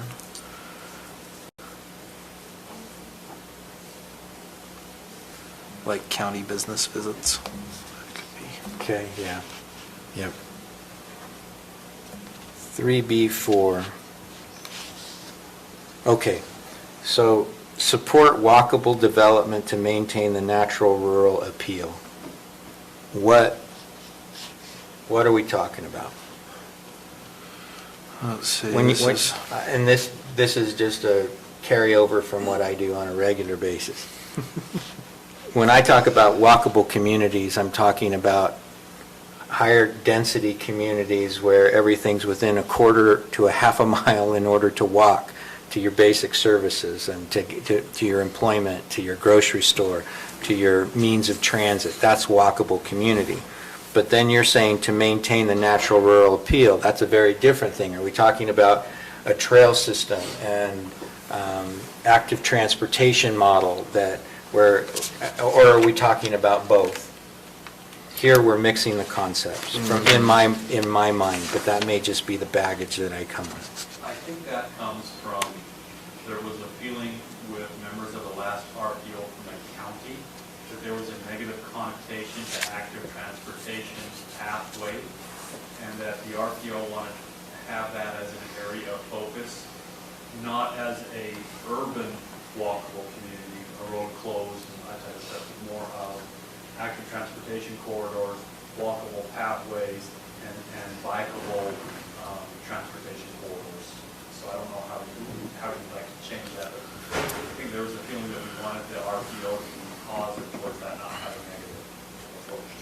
so what if we said support active transportation opportunities? Yeah, or Can I even, add one more? I think there was also a concern, and it's something I think you've heard, that I've heard you talk about, is that development, especially along the river, is taking up possible transportation corridors that are walkable. And so it would be to emphasize or encourage developments to have walkable paths where available that would help to connect. what if we just said, Sometimes you can't do that, but I think it would be encouraged, the RPO would encourage that also. what if we said support path and trail systems to maintain the natural rural appeal? That would work. Yeah, I think put the development- support active transportation and pathway development to maintain the natural rural appeal. Is that okay, or do you want to change it? What was it you I just like said? what Robert just said. So what are you saying, the development's a big part of it? You mean the need to have it developed? Yeah, because I think a lot of. Okay, those support the corridors- development of path and trail systems. Does that work? Yeah, but I guess the thing is, and Commissioner Fackrell pointed this out at the golf course, is that the golf course is going to sell a bunch of lots, and they're going to be adjacent to the river, and because they're private, no one's really going to want to have a public corridor in their backyard. So how can we encourage developments to have the actual development to also incorporate walkable pathways? Now, sometimes you can't do that. I don't know, Lance, I don't know how we would say that. Does that make sense? A little bit, yes. Okay. I'm a little concerned on this topic, because basically what you're saying is restating and doing what the general plan has already done, and what we're updating now in the general plan, which will get into a lot more specific details. If you want to have something in the economic development plan that says you support the development of trails as an economic development tool, or whatever your language is, great. But the document that should be guiding this is your general plan, where we're talking about land use and transportation together, along with economic development. That's where this all should be encompassed. Yeah, I think the word support helps. Support. This says support. Yeah, It's not going to hurt anything. I don't think this replaces that plan, and I don't think anybody is suggesting that it does. No, I'm just saying, if you wordsmith this to death, and then the general plan is a little bit different, and Then we got you know, problems. Yeah, So I think okay. the topic's good to talk about and get it out there as an issue. If you want to support it. So we just leave it at support the development of path and trail systems in this plan? That sounds good. From an economic development standpoint, we're trying to support those. From a planning standpoint, the general plan is what we're really looking at to guide us in how we do that, right? Yeah. Is I that, think to Lance's I point, think this is that's good. specific to the RPO and development. Maybe that is not a component the RPO should be worried about, so I agree. okay.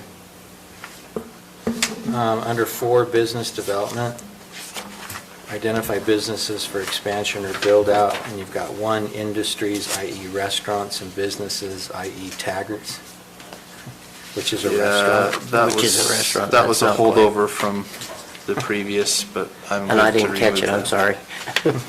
Let's see, where was that under? That's under Oh, yeah. You 4A. could just pull those out. I think we just- Examples. Take Yeah. out, Yeah, take out all of 1 and 2 is what I'd do. thought maybe we had. Yeah, I don't think we need to say industries and businesses. Just identify businesses for expansion or build out. Yeah. Although expansion and build out seems to be the same thing to me too. But, okay. That's Yeah, you true. could say creation and/or expansion. That would be better, is put creation and expansion, or expansion. Okay, perfect. Under your 5-year, number 4A2, protect existing funding available to public agencies, not co-public agencies.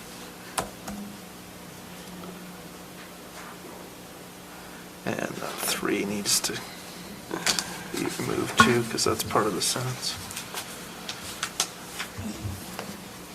Oh, yeah, okay. And then you've got like 4.3, Yeah.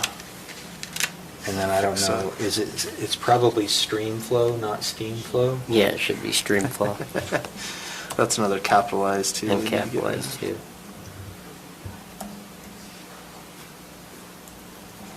Okay, fix that. Tourism.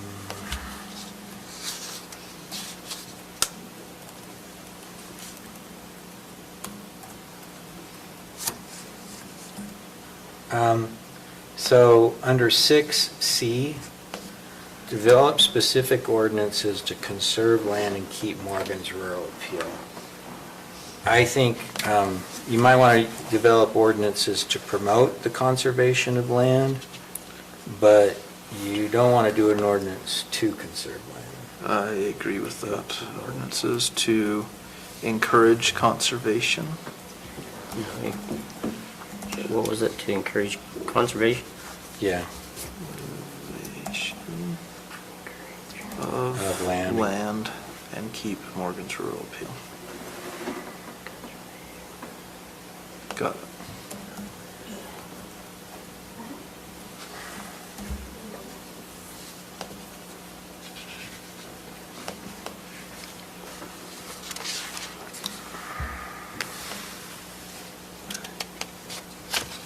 So, in 7, internship opportunities with in-demand employers, and then it says IE, composites, manufacturing.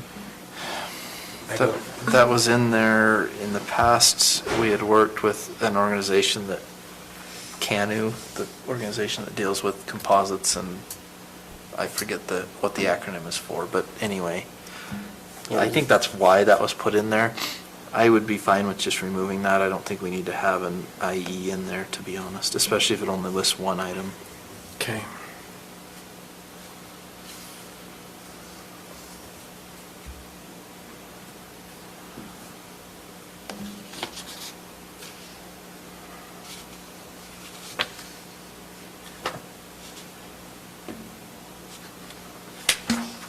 I'm just waiting for Okay, you to catch number 8. Pardon? I'm just waiting for you to catch number 8. 8CI, R1? Just the number 8. Oh, you're Other than right, that, It's all Stacy. set. Shame on you, Mike. Wait, what? Oh, the Five indent. minutes from now. Yeah.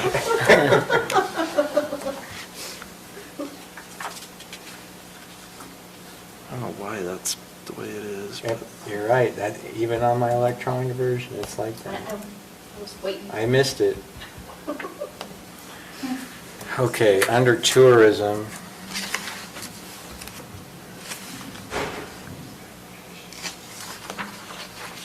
So under Snow Basin, it says, work with the resort implementing 50-year development plan for improvements for growth. Work with- So one, is there a 50-year development plan, and whose is it? Don't know. And what would we be doing to work with them? I don't have any problems cooperating with Snow Basin and encouraging the development of the resort in accordance with their approved plan. I just don't, I didn't know what the 50-year I'm development gonna change plan that to was. long-term development plan. Is that okay? Okay.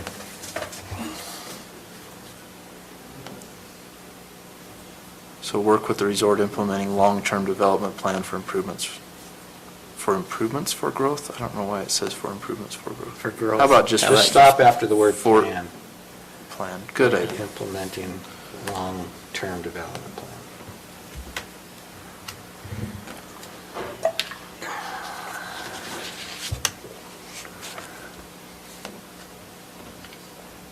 That's all I have.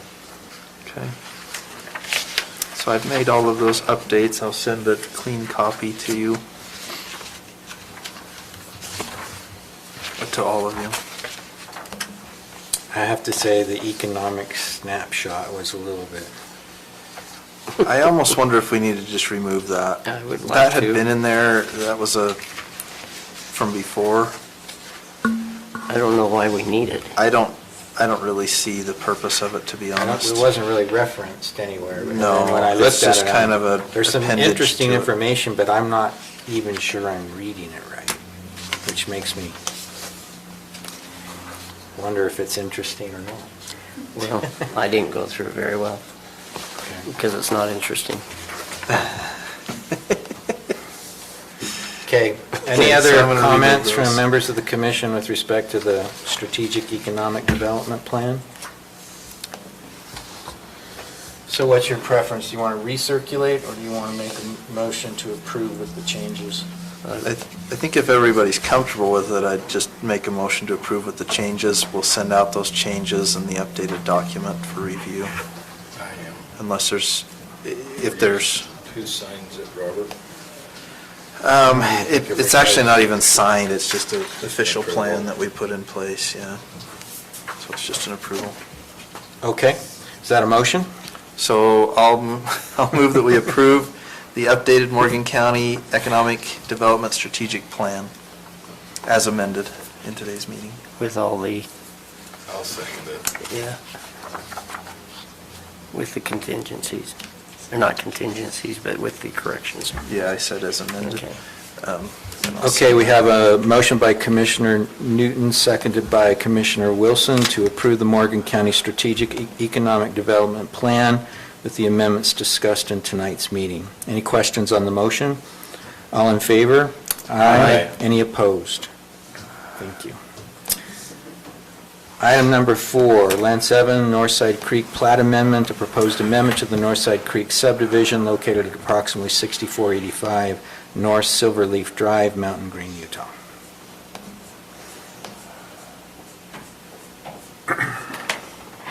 If it's okay, so I can control stuff, I'm going to talk from here, if that's all right.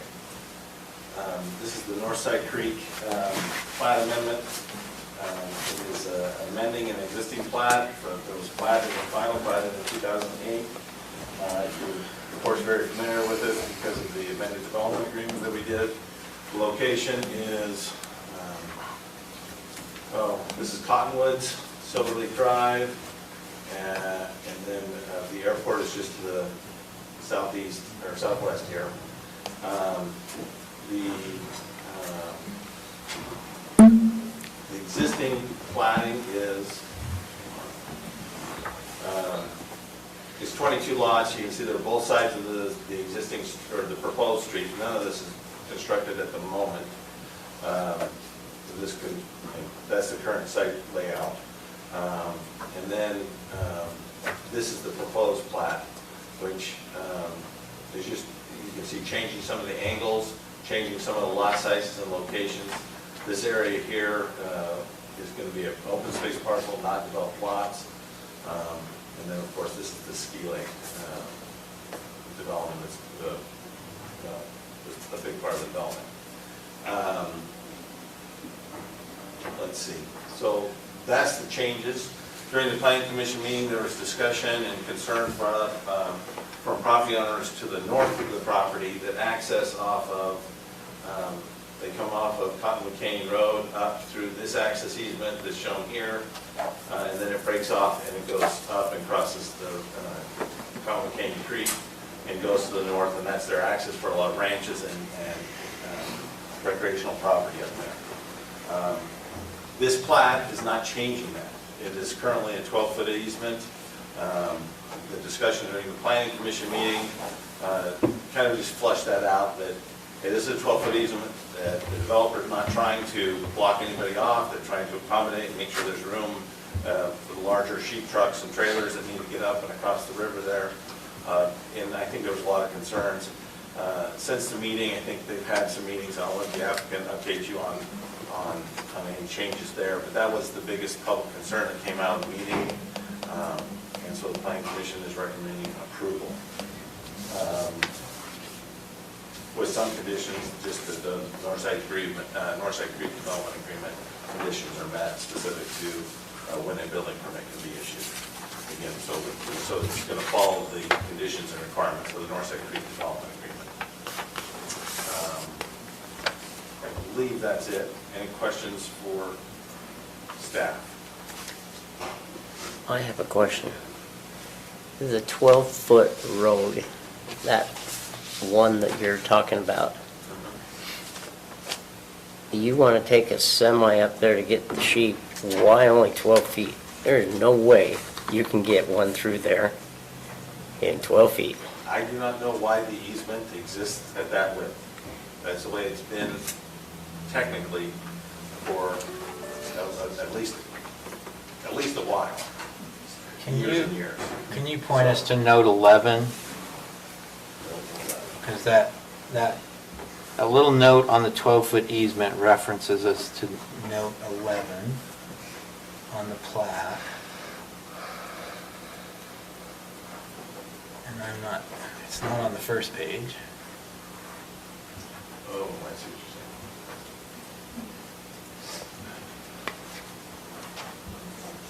saying.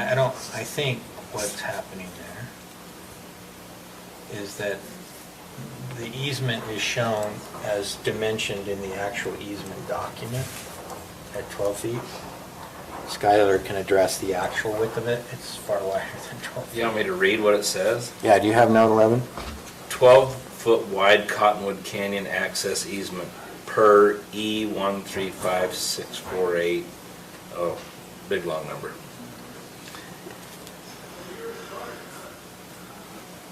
It's just it's the reference to the recorded document? Yep. It is, yes.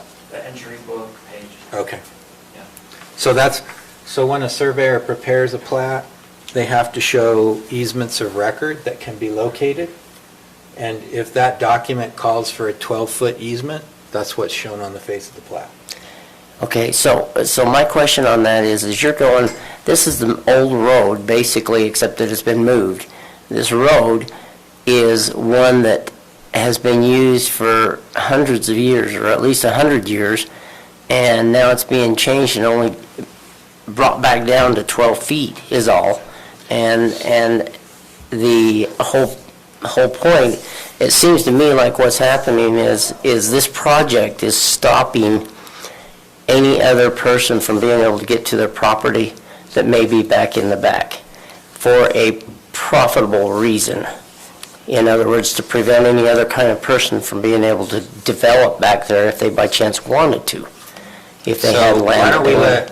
So I'm just kind of curious what it is. So I watched the planning commission hearing on this, and that Okay. was discussed in significant detail, and so why don't we let, Lance, we'll let Skylar address it when we go to the applicant. I don't know if Lance, are you finished with your presentation? Yes. And the issue, I'll just let Scott. Good evening, I'm Skylar Gardner, the project manager for Northside Creek LLC. I requested that Lance pull up the aerial, so we're down in this area. I don't know if you can turn some of those colors off to see it a little bit better. So the recorded plat from 2008 does identify a 12-foot wide easement on paper, but in practical application, the roadway actually varies between 18 feet at its most narrow, where we've measured it between a couple of piles of rocks.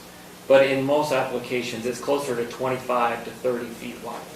So all spring, and since 2008, large semis have been able to travel on this roadway up canyon to deliver sheep to the sheep camp area that's just on the other side of the creek.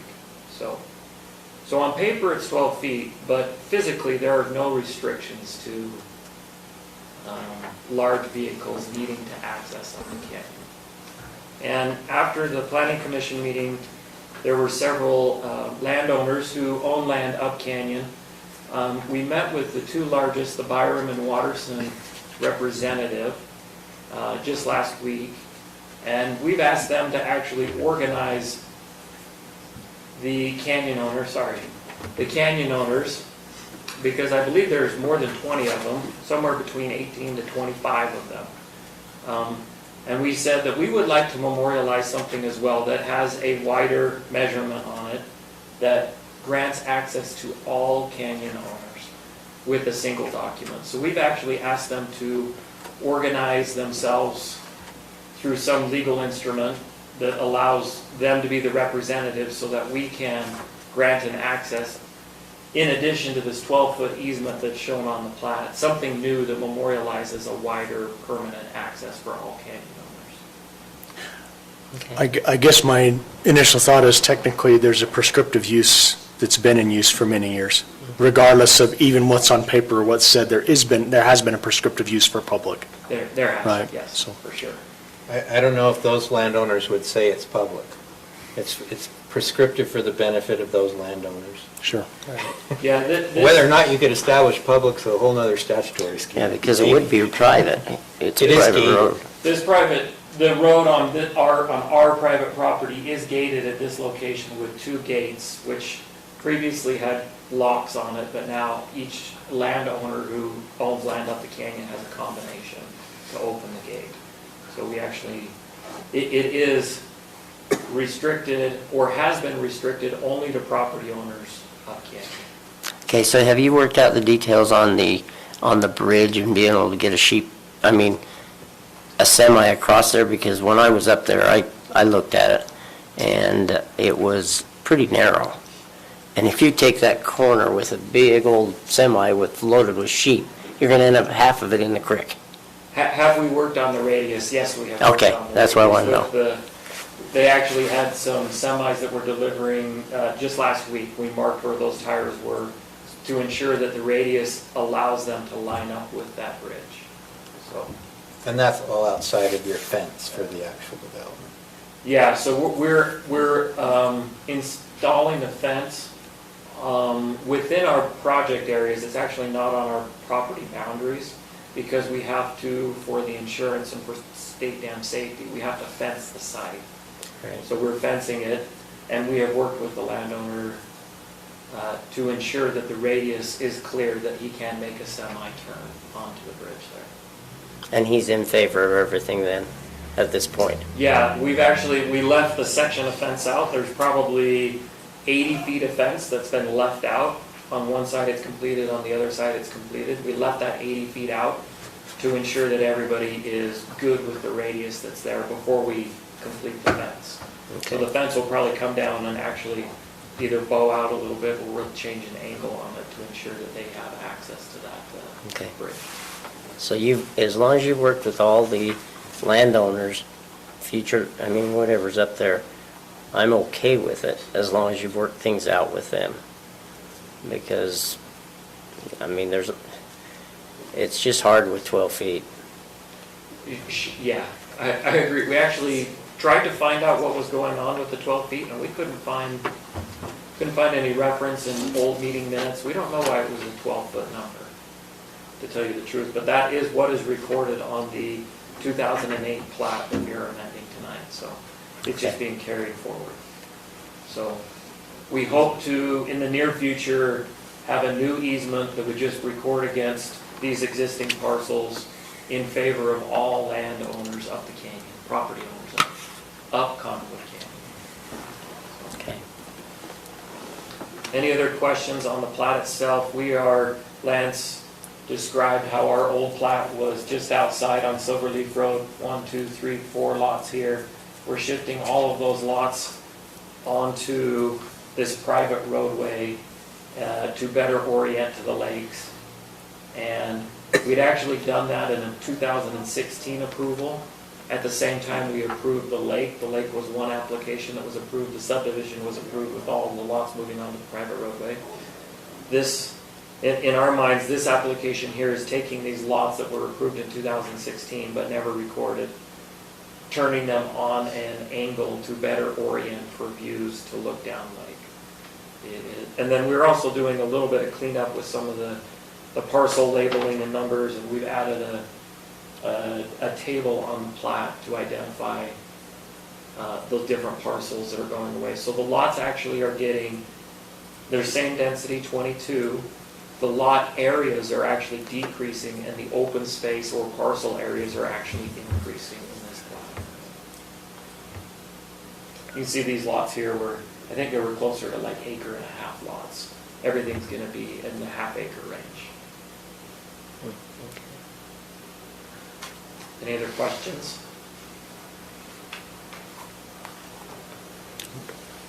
Okay. I guess I have one other question, and that would be, what assurance do they have then, these landowners, if this is approved by the commission, that will be changed, that easement will be changed? I don't know what assurance I can give them today, other than we are working in good faith and have met with them and have told them that we're willing to, but we would like to do it to everybody at the same time, a single easement for everybody that owns property there. So, Do they all want the same thing? well, we only met with the two largest landowners, the Watersons and Byrons, because they have kind of been our liaison to everybody else that's up there to pass that information along. So we actually haven't drafted a document to date, and we haven't memorialized anything.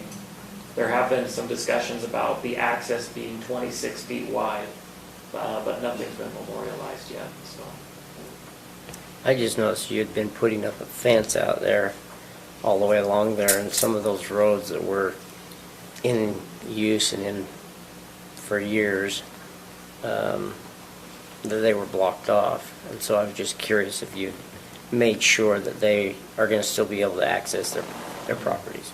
yeah, we are not denying access to any property owners up Canyon, for sure. Okay. They will have access up Canyon to their property.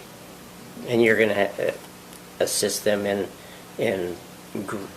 basically allowing them to drive up through if it's a swampy area or whatever. I mean, are you going to put a bulldozer up there and help them, or is it just going to be good luck? That's actually part of the discussion. Everybody's got some equipment that they use up Canyon, and everybody's going to participate. Okay. But it's in everybody's best interest for everybody to memorialize it, and that's what we would like to do. But in terms of this plat amendment, that easement hasn't been memorialized yet, so as of right now, what is recorded, a 12-foot easement was on the original plat. So, anything else? Garrett, do you have anything? Okay. Thank you.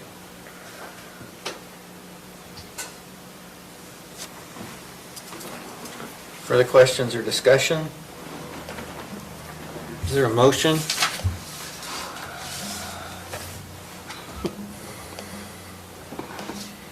Hey, Jared. I gotta get to the right page to make the motion, but I'm almost there.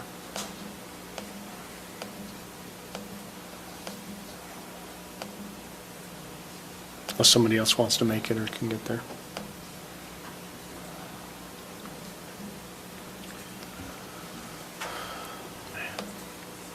All right, I'll make a motion. Make a motion that we recommend approval to. It should say Approval approve. to. Make a motion that we approve the North Side Creek PRUD plat development, application number 19.048.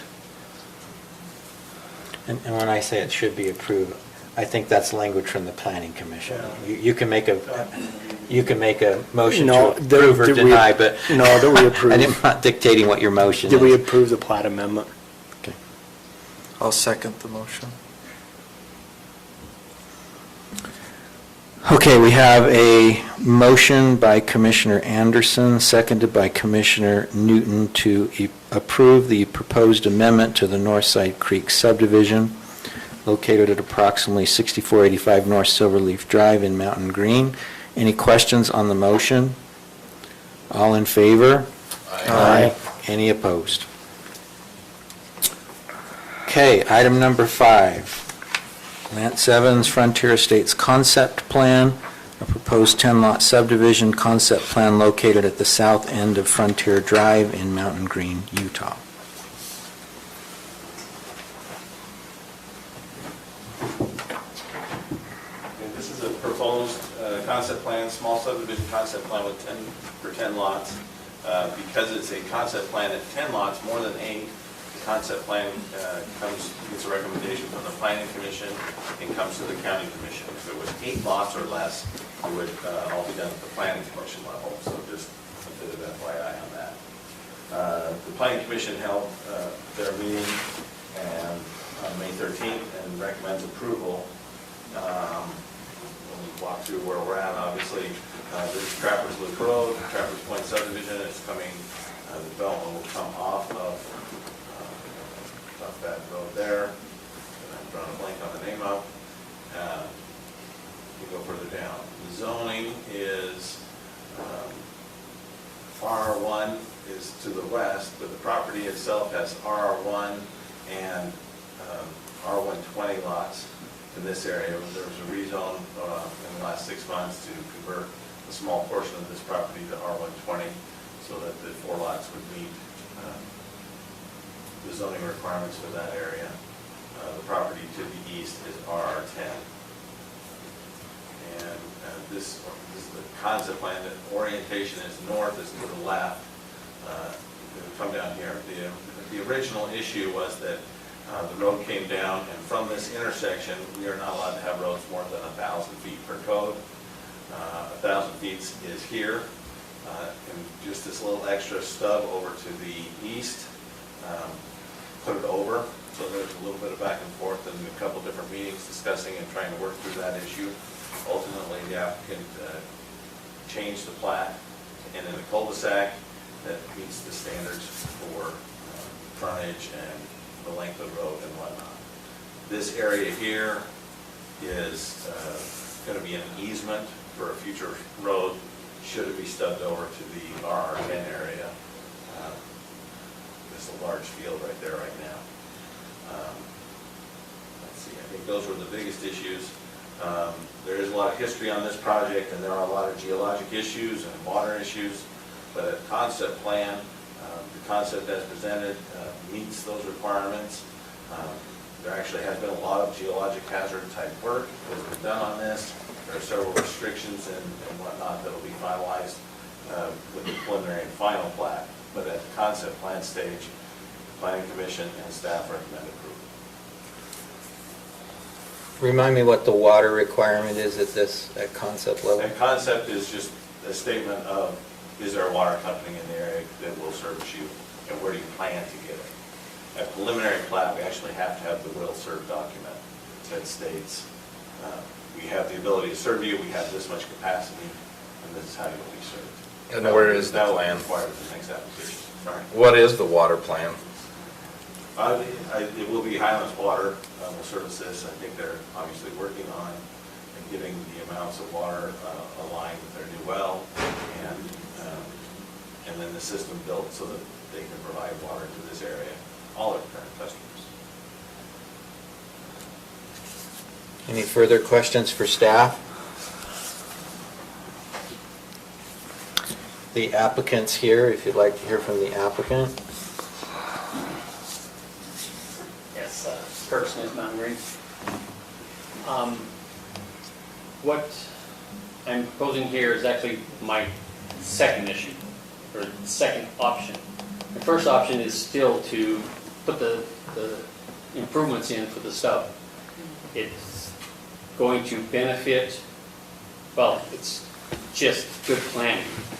It's going to benefit the counties, it's going to benefit the communities, any future communities. It will benefit the county maintenance, coming with the snow plows, rather than piling it at the end of the cul-de-sac, they have some place to push it until the future road goes in. It's just better planning. It doesn't give me as a developer any additional anything. I'm willing to put it in just because it's a good plan. So I actually am asking you guys to accept my first proposal and let me put the stub in. Because people then will know that it's a stub. Lot 4 owner will have nothing to argue, or maybe possibly in the future go out and vacate this right-of-way easement. It's just good planning. Why did planning and zoning, Kurt, not think it was good planning?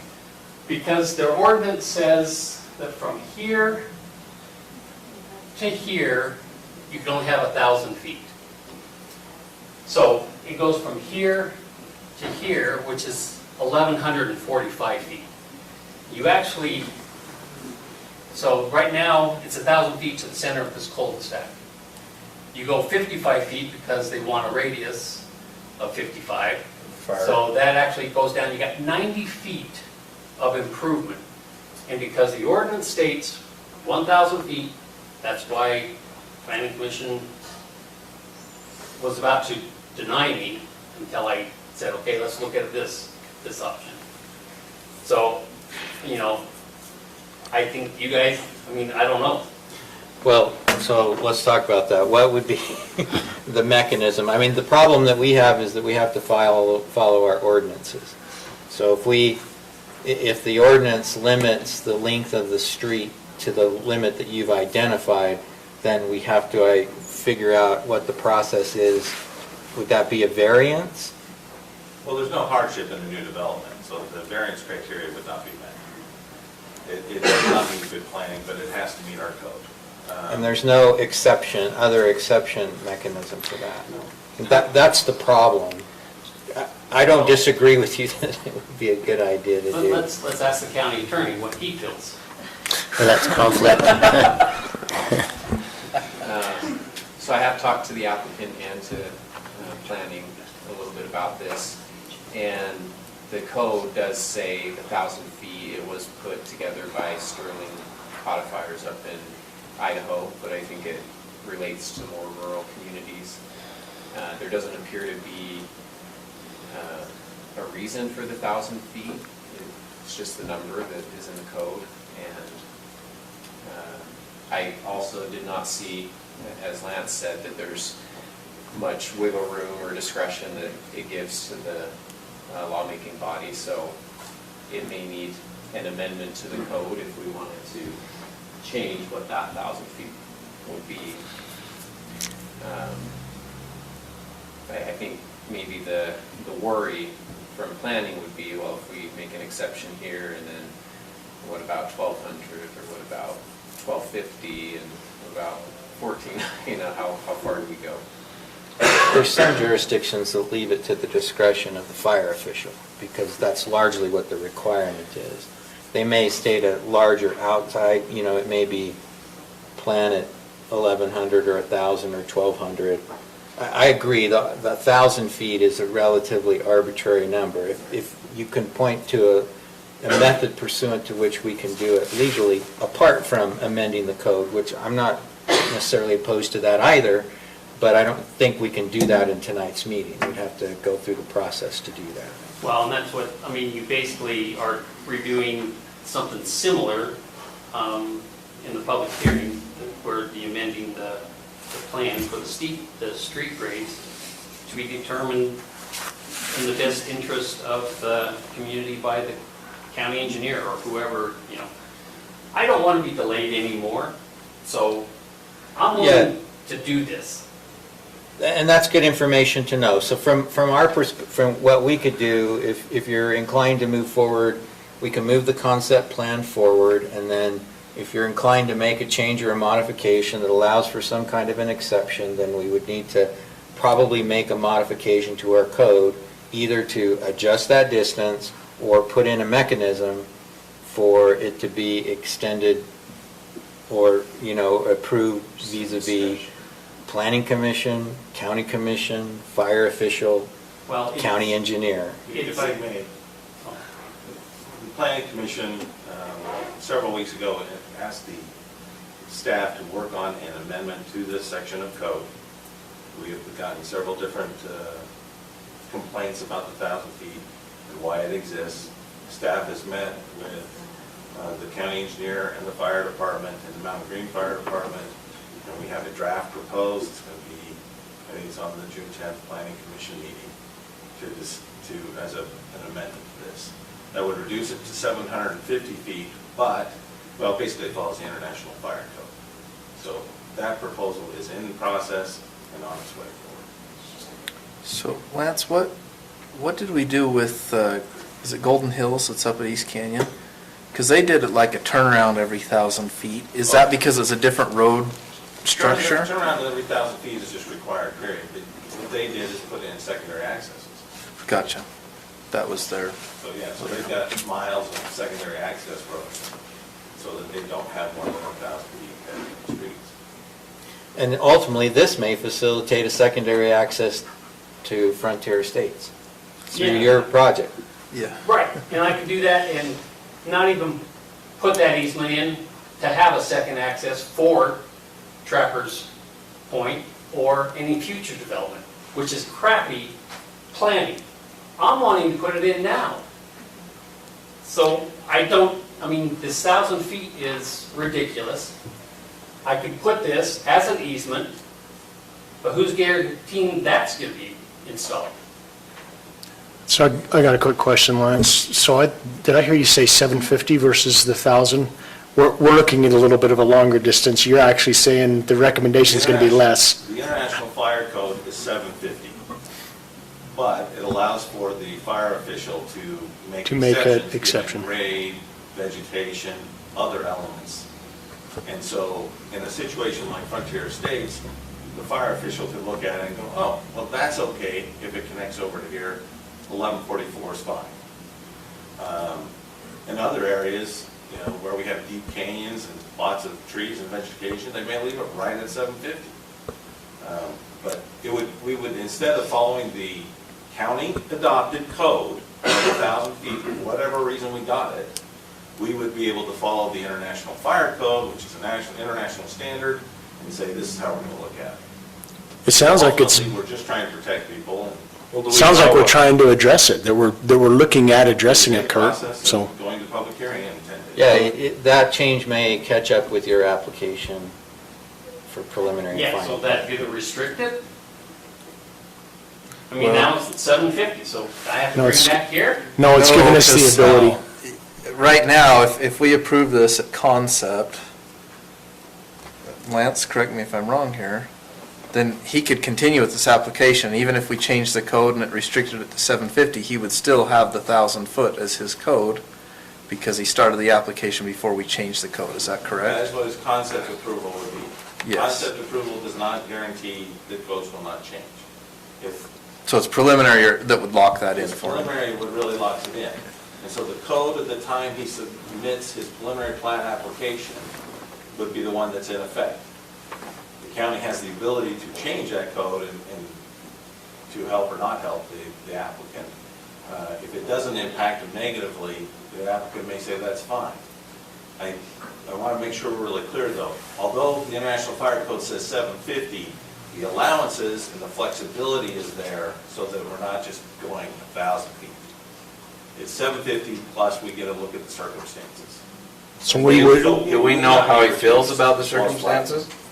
Do we already know, since you met with the fire department, what he feels about the circumstances? I know we haven't talked specifically about any projects. Okay.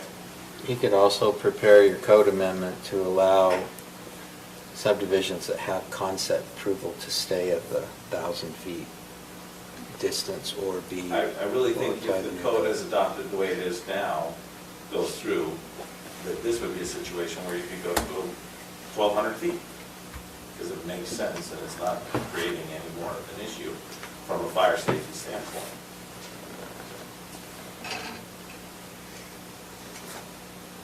Okay. So, again, I'm not aware of any procedure pursuant to which we can approve this as part of this concept plan approval tonight. But there may be options Yeah, for you to. it's what they're recommending, a cul-de-sac with an easement. Why can't you approve that? No, you I can't Yes. approve the additional distance for completion of the road. But yes, we could approve it as it currently is. Yeah. Crappy planning. We could also do We are that. required to comply with the code, even when it's not well written. That's just the way it is. So what are we, So this is an application for concept plan approval, so if there aren't further questions for staff or the applicant, then we could take a motion. They would clearly want to move forward, we would give them a concept plan approval. There's a process pursuant to which the ordinance is being updated. They can make a determination whether or not they want. I agree with Lance that the concept approval won't necessarily vest them with the right to that. Their preliminary plat application would, if it was done before the code is changed. But we could also do the code to allow flexibility so that they could do that. I think especially I don't think we're understanding the inclined to reduce situation, we this further. So if there's a motion. Okay, Mr. Chair, I'll move that we approve the Frontier Estates Small Subdivision Concept Plan, number 20-059. I'll second it. Okay, we have a motion by Commissioner Newton, seconded by Commissioner Wilson to approve the Frontier Estates Concept Plan. What was that number again? 20-059. 20-059. Any questions on the motion? Is that subject to the conditions set forth? in the Yes, staff subject to the report? conditions in the staff report with today's date. Okay, any questions as stated? All in favor? Aye. Any opposed? Okay, item number 6, the Margaret Chamber of Commerce request for funding for July 4th fireworks display has been withdrawn from our agenda. That funding was previously approved. Item number 7, Commissioner Wilson, transfer of Morgan Food Bank to another entity that is a 501c3 organization to be completed by August 1, 2021. Okay, we had a discussion with Garrett and those that were able to attend as commissioners, and we decided that it would be a good idea to move the food bank to this different entity. They are already a 501(c)(3). They do have to go through a couple of things to be associated with the Utah Food Bank, which they're willing to do also. If not, they can just run it as their own 501(c) and do it through their church. We discussed that we should get this done so we have our 60 days, and Garrett's going to send a letter to Julie to let her know that contract will end in 60 days. So, is there anything I'm missing from our meeting? Think of? one, we can do that, I think, during the, after we do, What's the intention with the funds? Do we intend to transfer all of the funds that we currently have? We have to do I it. assume. Subject to restrictions Yeah. to be used for the food. Okay, so we'll have an agreement in place with them that this will be So that used. they can only spend it in what we tell them to until that Okay. money's That's great. expended. Yeah. One other thing with that is if they do not, or are not approved by the Utah Food Bank organization or the Department of Agriculture, they can run the food bank, but they would not get all those other entities' help. Correct. in doing the food. Gotcha. That is correct. Okay. Is there a motion? I'll make a motion that we transfer the Morgan Food Bank from the county books to a different entity, a 501(c) organization, and have that completed by August 1st, transferred. I'll second it. And that's inclusive of the transfer of existing funds for the food bank, subject to the restriction that they be used for food bank purposes. Correct. Designated by the county. And the products already held. And the products that are there. Okay, so we have a motion by Commissioner Wilson, seconded by Commissioner Fackrell, to approve the transfer of the Morgan Food Bank to another entity that is a 501(c)(3) organization, to be completed by August 1st, 2021, inclusive of our existing funding for the food bank, subject to the restrictions imposed at the time of transfer. Any questions on the motion? All in favor? Aye. Okay, why don't we take 5-minute break, and then we'll go into our public hearings. Okay.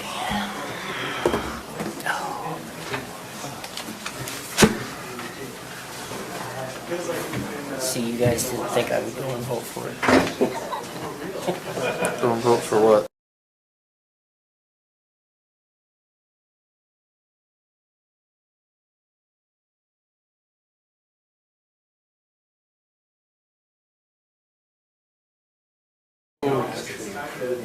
Two, approximately, right here in this building, and everybody just started bringing food in to help them eat. That's all it was. Everything else.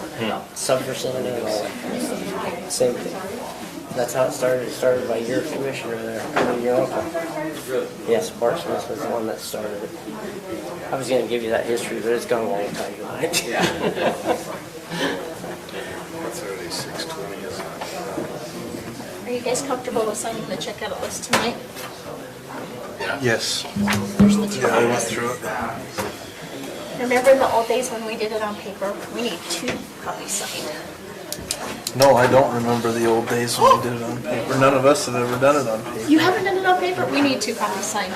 I'm sure if these are still a popular treat here or not. But They are. None of them know about it. None of them know about it. how are you? Good, how are you doing? Doing well, thanks. I don't know if we've Zions met Public before. Finance, Yeah. I'm Matt Wilson. Nice to meet you. I'm Nice to Marcus meet you. Keller. We've helped the county in the past. We worked, I was telling Aaron and the other ones, I was like, we worked with Lance and Jan and Bonnie. Now we don't have Jan and Bonnie, so it's starting to dwindle down the other way. Changed a lot, Yeah, huh? I don't even know if we Mike met Newton, nice to Marcus meet you. Keller. Pleasure. Are you two newer council members? I've been 2 years I've been on, so. I think the last one we did, so that my county was the road refund. But that was about 5 or That's 6 been a while years ago, yeah.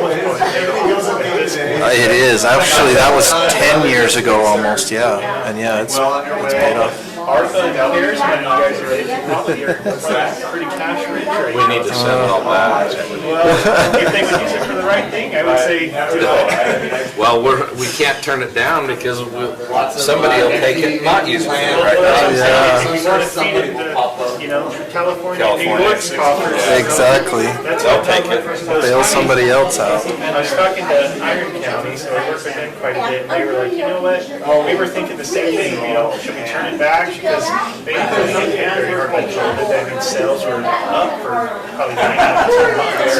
And they said, no, but what we're gonna do is we're gonna do it, it's basically gonna be a way for us to avoid increasing taxes on our residents. Like, it's just gonna get mitigated, right?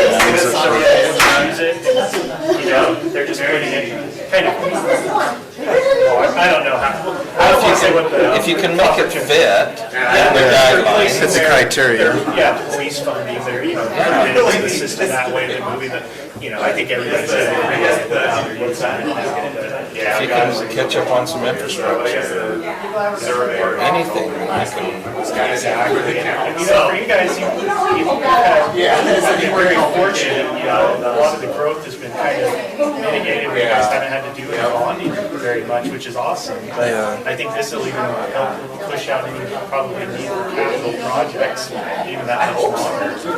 Better, so I think We'll see. Hey, you too. Nice to meet you. Thank you.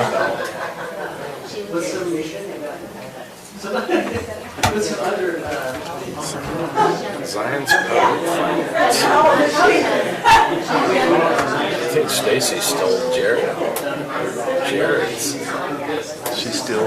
She saw it and grabbed it. She was like, he doesn't know. I don't believe I met you, I'm here.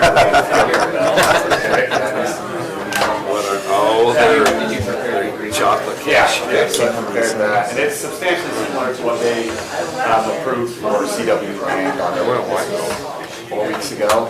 You weren't here yet, but it was, I think, right during that transition, so I can kind of highlight for them the differences. Yeah. And then, I don't know if it's the macros or something. Oh, that didn't come through. Sometimes that doesn't, but I figure. Yeah. You know, when I'm drafting. Yeah. I got a pencil. No, I got one. Yeah. I sent a new one this, okay, you got it. I stick it behind my Yeah, ears. yeah, that's what I was, when I was reviewing the digital one, I thought, oh, I'm missing some. Yeah, all the exhibits, they had to finalize, they had to, what they're basically doing is making sure that the actual residential property is in there, but not the more like amenity space. Oh. Because that's, that would be your tax, the owners of the amenities are being taxed, so they had to switch keys kind of a little bit, but their engineer was. So has that been updated and? Yeah, so that's all. I'm trying to remember, I saw. Yeah, that's- Highlighted section.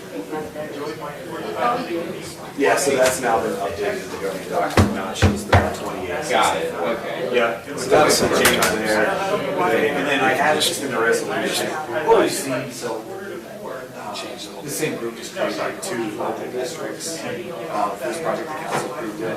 And we're in the process of, jumping through the hurdles with the state to get a certificate of incorporation. And the state was like confused about boundaries or something. So I just plugged in some language that like Lance or Robert or somebody else could finalize it. The state was like, oh, this doesn't close by 20 feet. We could say, all right, it's updated.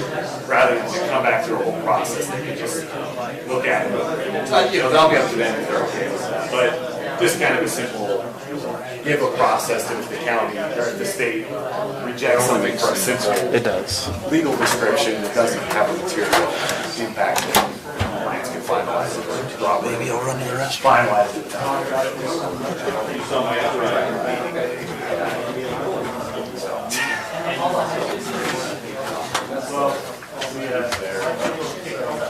All right, thanks. Eric.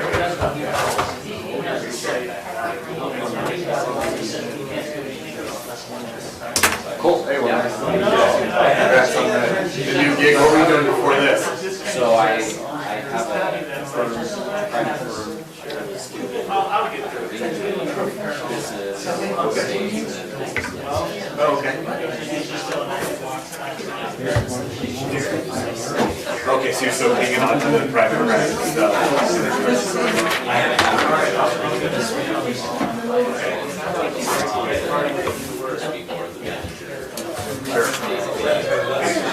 What's that? For the WPR. Yeah, yeah. I mean, sorry, that's what else this side. I was just telling Lance, I finished my night on 89, just trying to get up Okay. here. I don't know, have you ever done? No, I've done zero, I interned with a federal judge, and it's like the extent of any litigation experience that I have. I'm just public finance, so we just do law and transaction work like this, so anything that Pro was a long time ago, And then Crim Pro is a little different too. Oh, yeah. You got both. Yeah. I do like to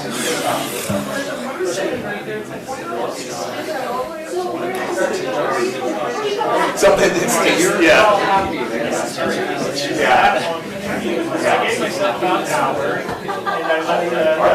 Our world ends up being like pretty friendly. I texted Aaron, I was like, both sides have their attorneys and things that they worry about, but usually it's like everybody pushing to get the deal done. And so it's really just like, it's like somebody represents the bank, and somebody represents the governmental issue. Usually one of the same outcome, so let's make sure we, Exactly, and that's what I'm listening to, I was like, wait a second, I'm pretty sure this will be it, so I'll get over there, and then I'll have to wait for somebody to let us know. I think it'll be that guy.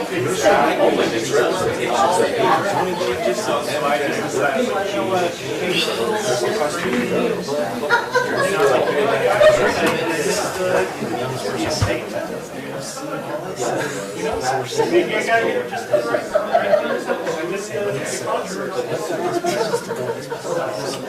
We appreciate you getting us on the agenda. And everybody's like, why don't you answer yourself? Aaron yells at me all the time.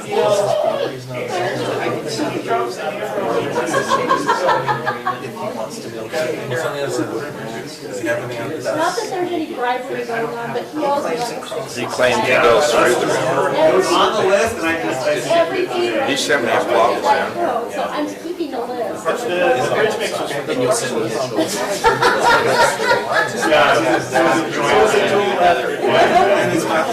I've been around long enough, Marcus. I know it's not. I know where those come from. Change them. It's all it is. I'm sorry. We got it. Okay, we'll go ahead and get started with our public hearing. Our first one is a proposed amendment to Morgan County Code, Section 8-12-44F, street grades allowing the minimum slope to be less than 1% if determined to be in the best interest of the community by the county engineer. So, why don't we go ahead and do the staff presentation, and then we'll go into public hearing.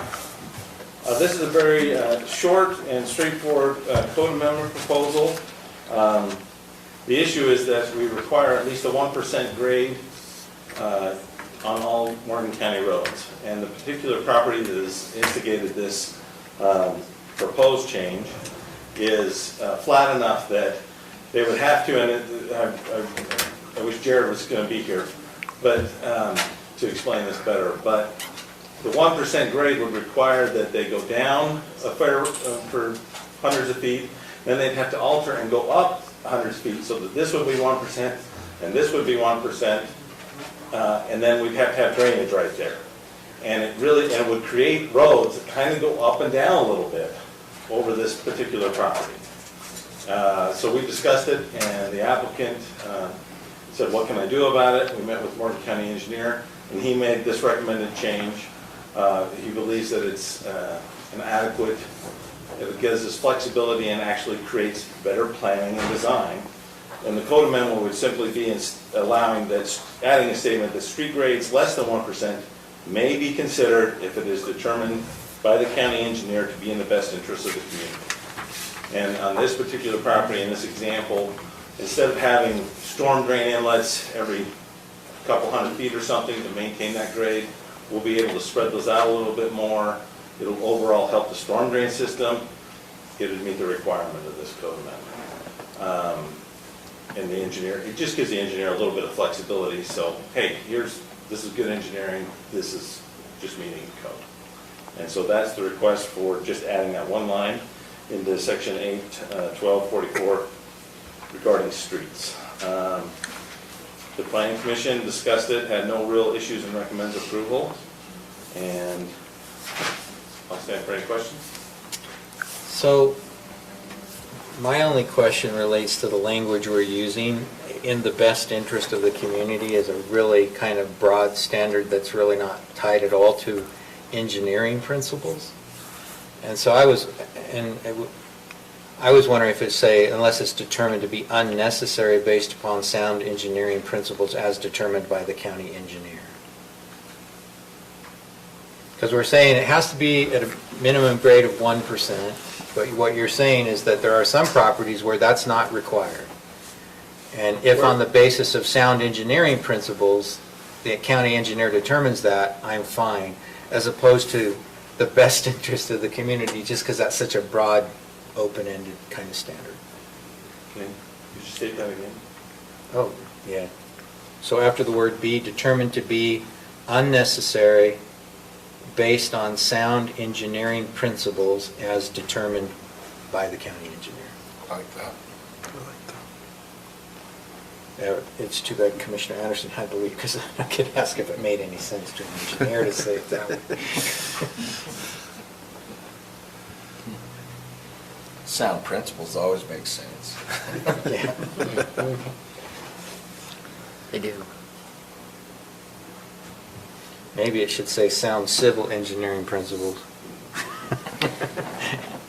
Doesn't it state that right here in the planning commission minutes? Allowing the minimum slope to be less than 1% if determined be in the less, yeah, we don't want to have that. Best interest of the community. We don't want that.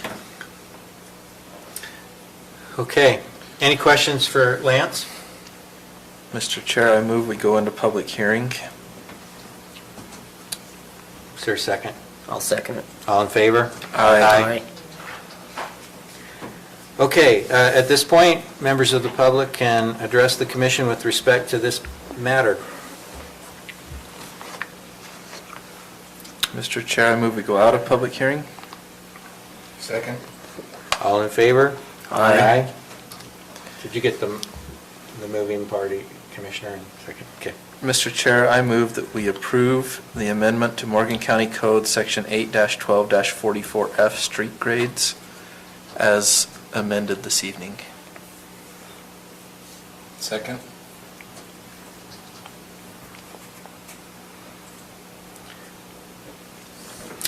We have a motion by Commissioner Newton, seconded by Commissioner Wilson, to approve the proposed amendment to Morgan County Code Section 8-12-44F relating to street grades, allowing the minimum slope to be less than 1% if determined by the PID.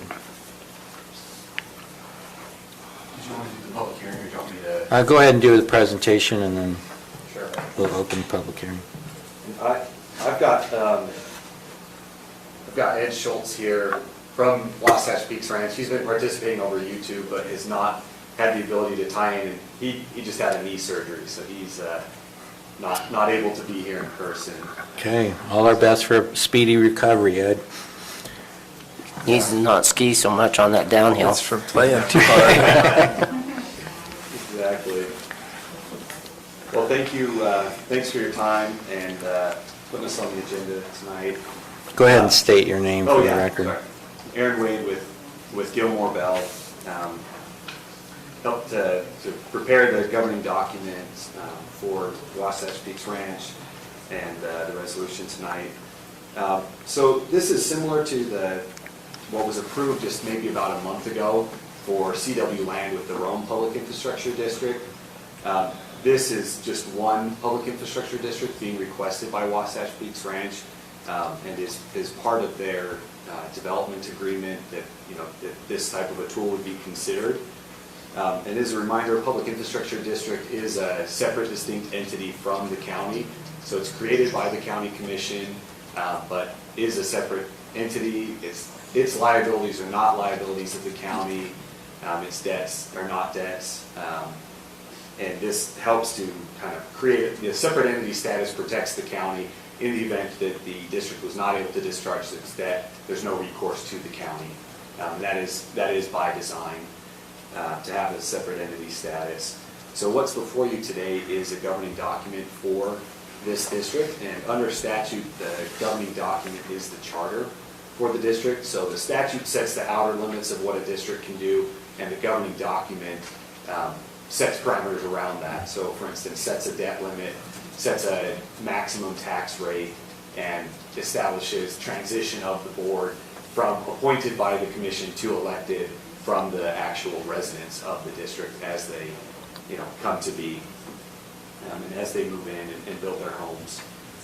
So it would be approving a 2,800 acre, approximately 2,800 acre district within the greater boundaries of Wasatch Peaks Ranch, but would also, similar to what was created for CW Land, create an annexation area that if the development plans were to shift a little bit, they could adjust the boundaries of the district to account for where residential development was going to be.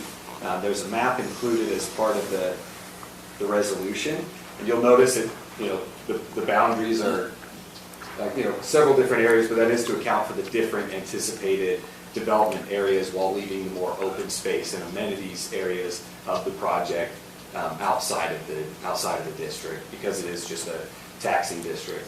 But these boundaries are all within the local districts that were created maybe 2 or 3 months ago, the utility district and the EMS district, so they'll be served by there.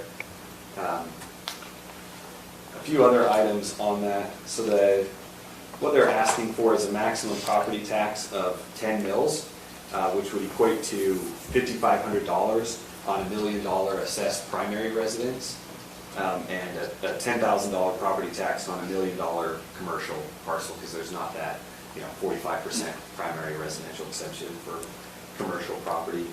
The other piece that's being requested here is a maximum aggregate debt limit of $200 million. That would be exclusive of any accretion amount on a capital appreciation bond. Next piece here, 31-year maturity, and that the taxes could not go for more than 40 years from their first imposition.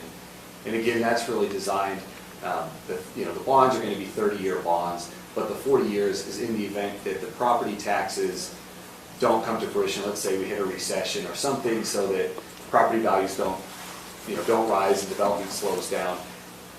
It's likely that the bonds would not be paid as forecasted, but that extra 10-year runway would allow the district to catch up once the recession were off, and would give bondholders assurance that they're likely to get paid, but would also give assurance that this land isn't going to be forever indebted, that if things didn't go as planned, after 40 years, the debt would be discharged, and that's something that the bondholders understand when they purchase this. So it makes sure, one, gives it a good opportunity for the district to repay its debt, but also ensures that the land's not perpetually burdened.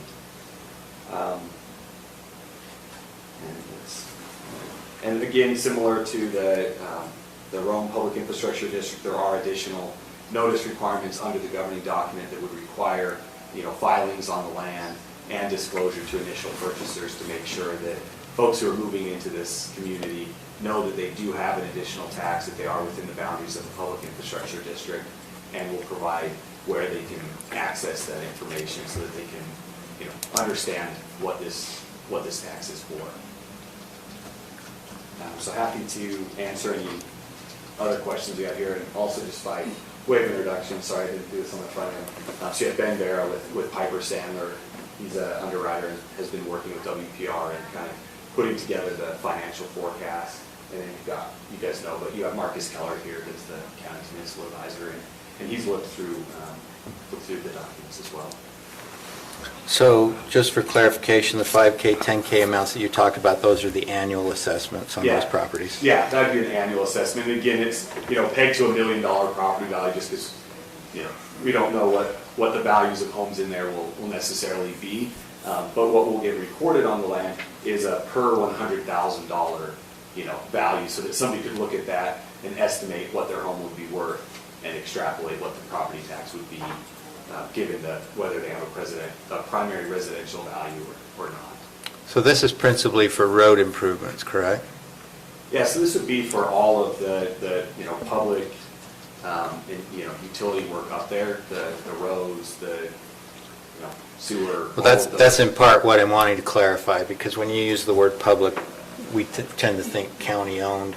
Sure. And these aren't being dedicated to the public, so. So they would be dedicated to the utility district and the EMS district as applicable, but those are public entities as well. So the county won't have to assume the ongoing maintenance, but there will be a governmental entity there to own and maintain and operate those. Well, will this PID own and maintain the road infrastructure? No, it will dedicate it to those other. To the other two? Yeah, exactly.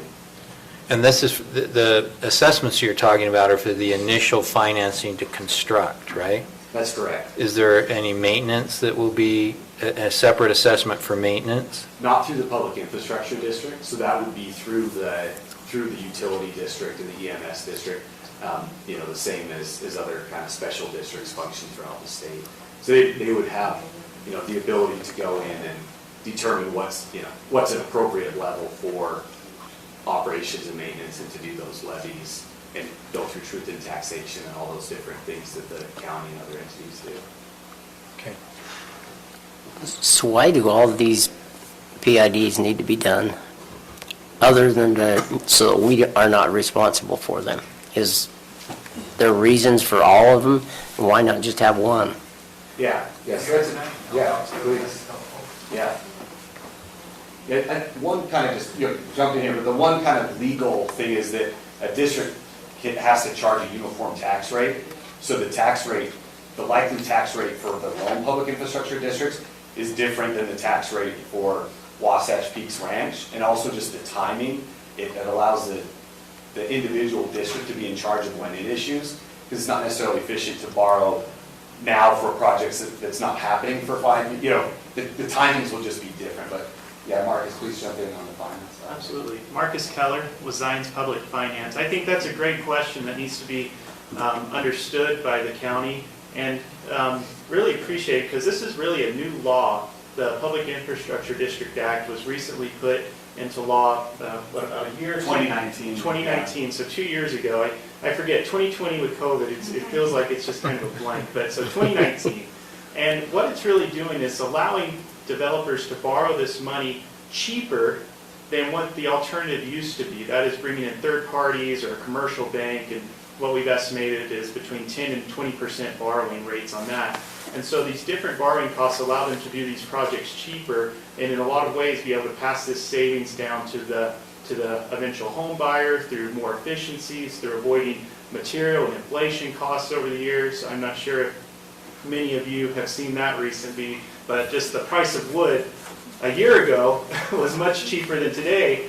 And so, allowing them to do these projects now, and streamline that through these PIDs allows them to avoid what the price of cement and wood and asphalt and everything else may be in 2, 3, 4, 5 years, because we don't know what that's going to be, but allowing them to lock in those rates today. So there's a lot of efficiencies, and I think that's the biggest thing. It's allowing them to get cheaper financing without risking any of the county's assets, without risking any of the county's balance sheet. Just so the county knows, we've reached out to rating agencies as well, just to try to get feedback to say, what are the negative implications of PIDs to a county, to a city, or a town, other creating entities that can do these?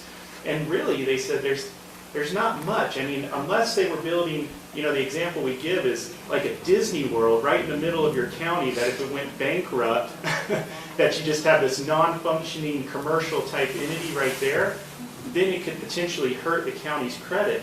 But aside from that, with the projects we're seeing with WPR, with CW Land, even with WPR being on the scale it is, we're just not seeing a lot of concern, because they realize these are residential units that are going to be done anyways for the most part, but you're allowing the developer to do it quicker and cheaper, and that's going to benefit what they believe is the housing shortage here in Utah. So they actually see it as some potential pluses in the long term. So, but did that kind of answer your question? I want to make sure I drill down on it, because it's really important. I just couldn't see why we didn't start with that one, and then have these others within it, or just have one that encumbered them all, instead of 5 million of them, because this may not be the last one you come to us to get. Exactly, and I think you're going to see that across the state. But each one, and Aaron can get into more of the specifics on it, each group or each individual landowner, they'll typically be the ones that come to you with their own PID. You can't kind of just say, well, we're going to do a PID that encompasses Morgan County and everybody can jump in. It has to be project specific, and that's important to you, because as we look at the different projects, we don't necessarily want somebody doing this to go and build something that's not for public use, as the commissioner pointed out. We want this to make sure that these are going to be projects that are dedicated back to the public entities that Aaron mentioned, the local districts that were created, for roads, sewer, water, whatever that may be. We don't want it for a hot spring or something along those lines. I say that in jest because we've heard lots of different ideas across the state on what people want to do. And so as long as it's public use, dedicated back to a public entity, in this case I know that local districts were created so that they could receive that. Once the PID actually, and this is something again to remind you all, once the PID is actually done paying for the bond, once it's paid off, the PID dissolves. So that's why it's important that these public assets are being transferred to a public entity, and so that they can continue to pay for the O&M, because the PID can only level the capital expenditures. It can't do an ongoing O&M expense, because it wasn't designed to do that. It's a very strict, very basic function, and we want to keep it that way. We don't want these to be abused or misused. And so we keep it simple, we keep it in a narrow scope, and that's the way we kind of want it to avoid any abuse. And it won't ever be coming back to our county then, as our responsibility. Correct. The way that it's designed, and Gilmore and Bell was instrumental in this because, as they've helped the county, as they've helped other municipalities and local governments across the state, that was their biggest concern when this legislation was drafted, to make sure that the creators of this were held harmless. And so it really is something that's arm's length, almost like a conduit type financing, where you're just the creator, you set the parameters, you make sure that you agree with what's being done with inside the PID, and then at that point, the risk is strictly on them. So, And the documents themselves, so the statute does, as Marcus pointed out, has language that, very expressly states that there's no liability to the creating entity, the county, the debts are separated, that there's not going to be roll-up. But the other pieces in the bond documents themselves, there will be multiple places where it will state something to the effect of, this bond is solely an obligation of the district and is not an obligation of the, of the state, of the county, or any other taxing entity other than the district. Just so that a bondholder could never look at it and say, well, it's within the county, this is right here stated on the bond that you purchased. It just really kind of kills any argument like that. Okay. When do you anticipate taking the bonds to market? So I believe that WPR, in accordance with Piper and their team, currently looking, I know they want to do it quickly, probably in the next 3 to 4 months is probably a good timeline. These are a lot more complicated. I mean, even though they are considered a public entity, they are really looked at as a developer type financing, so they have to look at the land, they have to look at the projections, the projected taxable growth. So these are actually only sold to qualified investors. So, somebody like me or yourself probably wouldn't be able to do that. For one, I don't have $500,000 to be able to purchase a bond in that increment. And two, it has to be designated to qualified investors, because there are more risks involved versus, I know we just talked recently about your road revenue bond. I mean, a very simple, very generic pledged by sales tax.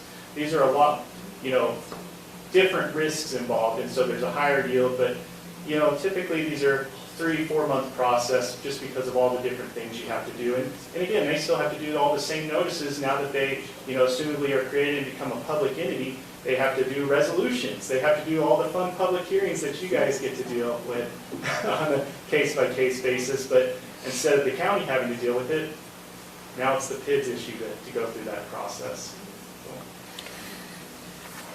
Thanks. There's some pretty significant PID bond deals happening right now in the state, so. Yeah, a lot. Yeah, and to your point, you kind of asked why are we seeing it now? I think one is the newness, and I think the predecessor tool to this of assessment bonds, there was just enough strings to the county that a lot of governmental entities decided not to do it. And so the Public Infrastructure District's just a nice intermediary to keep the county outside of that, outside of liability, and outside of having to enforce non-payment. And I don't ever want to do this to hurt future financings, but I'm so glad to see this project over the old special assessment bond type thing, where the county actually had to be the issuer, even though there may have been limited liability involved with the county, because anytime that somebody's lot got foreclosed on or anything like that, it had to run through the county, and they had to do the notices, and it just became such a messy tool, and it left a bad taste in so many cities and towns and counties' mouths, that they're just like, we don't want to do it because we're getting the blame for this, and you're getting the benefit. And so I really feel like this tool says, hey, now you get both. You can get the blame and the benefit here on your side. We'll set the parameters, we'll make sure it's in good working order. But other than that, once it's created, we're kind of stepping away and it's your own ship to run. And I think that's just a lot more appropriate versus having to kind of drag local governments into developers type things. So are those paid out in one lump sum, or are they over seen, and as the project matures, they pay out over time? Are you talking about the bonds? Uh-huh. So the bonds can be issued, I mean, that's what, municipal advisor, that's what the underwriter, that's what everybody kind of coordinates, is what's going to be the most efficient way, because once they issue that, they have to start paying interest or capitalized interest on that. So they may do it in multiple tranches to make it more effective. If they say, well, we can't spend 200 million in the first year, maybe we'll start with 50 million or 100 million and kind of split it up there. But they are limited to that amount that you've set here. So regardless of what happens, if they say, well, gosh, we need $201 million, it's like, well, sorry, you're authorized for 200 and that's your limit. That's your legal limit according to law. And so they have to abide by the rules. So you never have to worry about waking up thinking, they just issued 400 or 5, you know what I mean? You're just like, nope, we know what their max constraints are, and that should make it a little bit easier. Yeah, and then the other piece on that is similar to if the county were to bond for a large project, there's typically going to be a trustee sitting there holding all of the funds. So a Zions Bank, a UMB, somebody else that's holding it and is only releasing that money upon a requisition showing that there's a cost backup. This isn't something that could just go straight into somebody's pocket. There's a lot of checks in place to prevent anything like that. And what's the consequence of all these inflation situations and having a limit and then getting to a certain point in your project and not being able to finish? If they wait much longer, they may come back and ask you for 600. No, I'm just kidding. We don't really know what it is. We just know that we're kind of setting their parameters. I mean, honestly, there may be a time where they look at it and just say, gosh, we need more, but more than likely they would just use their other sources or traditional financing sources to finish their project. Typically, we like to say, this is the time, kind of set it, give yourself maybe a little buffer there in case inflation prices do go up, because it's estimated they're probably not going to use the whole 200 million, but again, it's hard to say what's going to happen in 2-3 years. Maybe they'll actually use a lot less if kind of economies of scale or prices go the other way, but I don't know how many of you feel optimistic about that. I certainly don't, unfortunately. But that's the possibility. And the nice thing is, at least on your side too, is the qualified investor that's going to be buying these bonds, so who Ben and his team will be selling these bonds to, they're very smart as well. They're kind of what we would call just the market, right? So these are your Goldman Sachs types institutional investors of the world.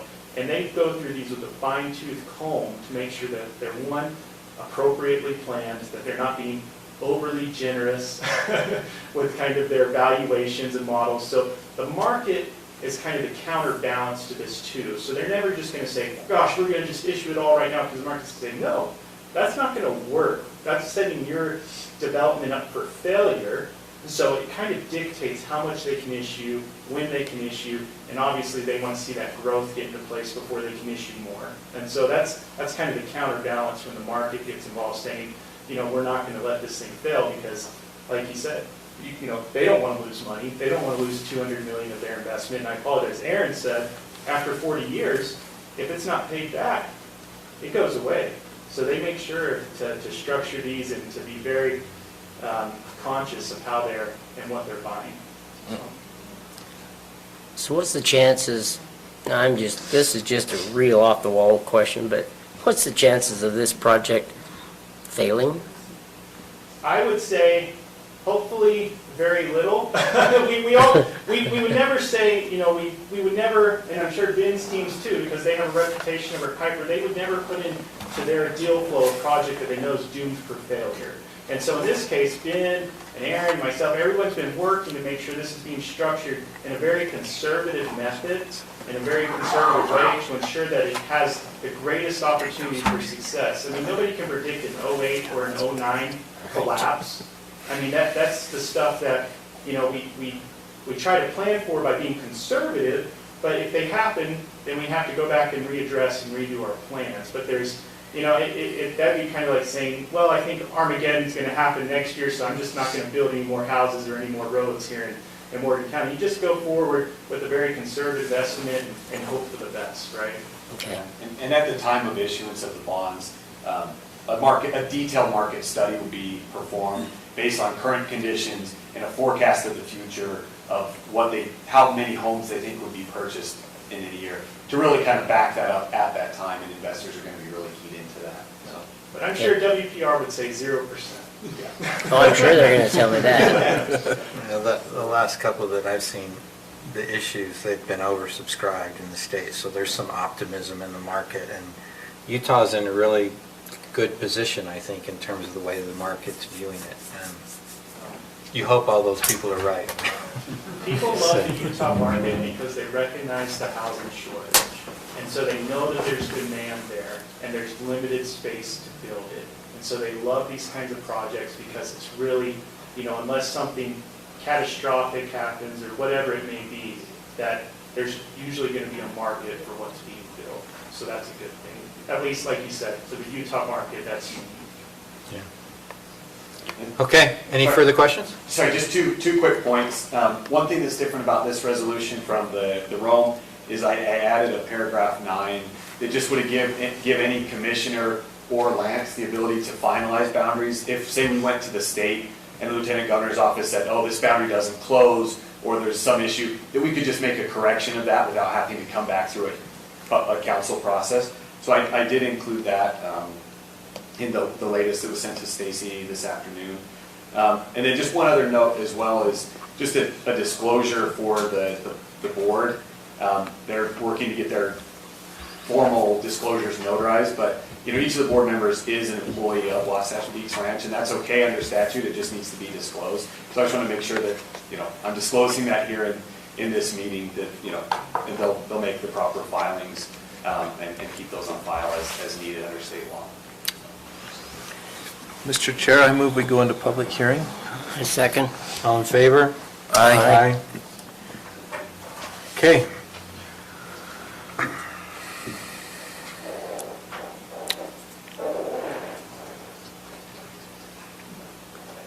Tina Kelly, Mountain Green.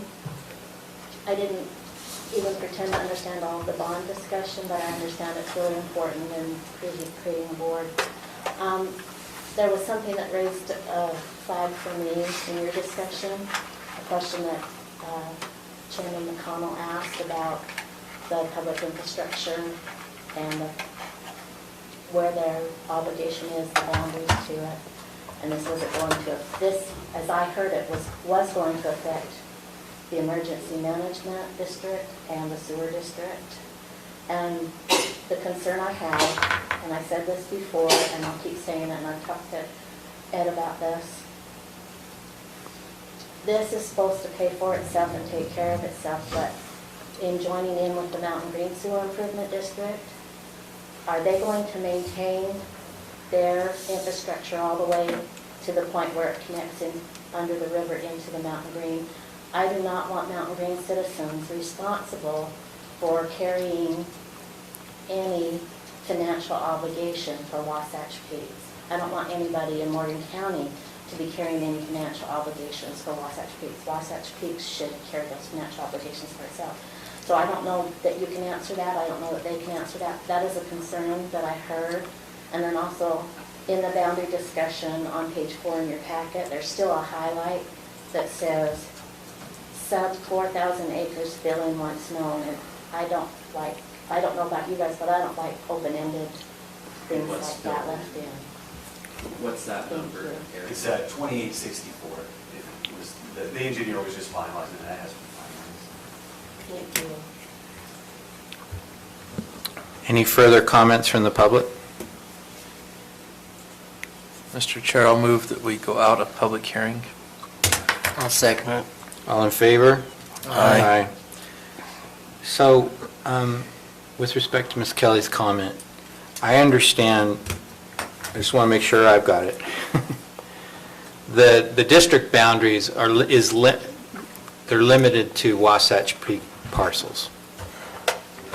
So the only properties that can be assessed pursuant to these bonds are Wasatch Peak properties and the lots that are created thereon.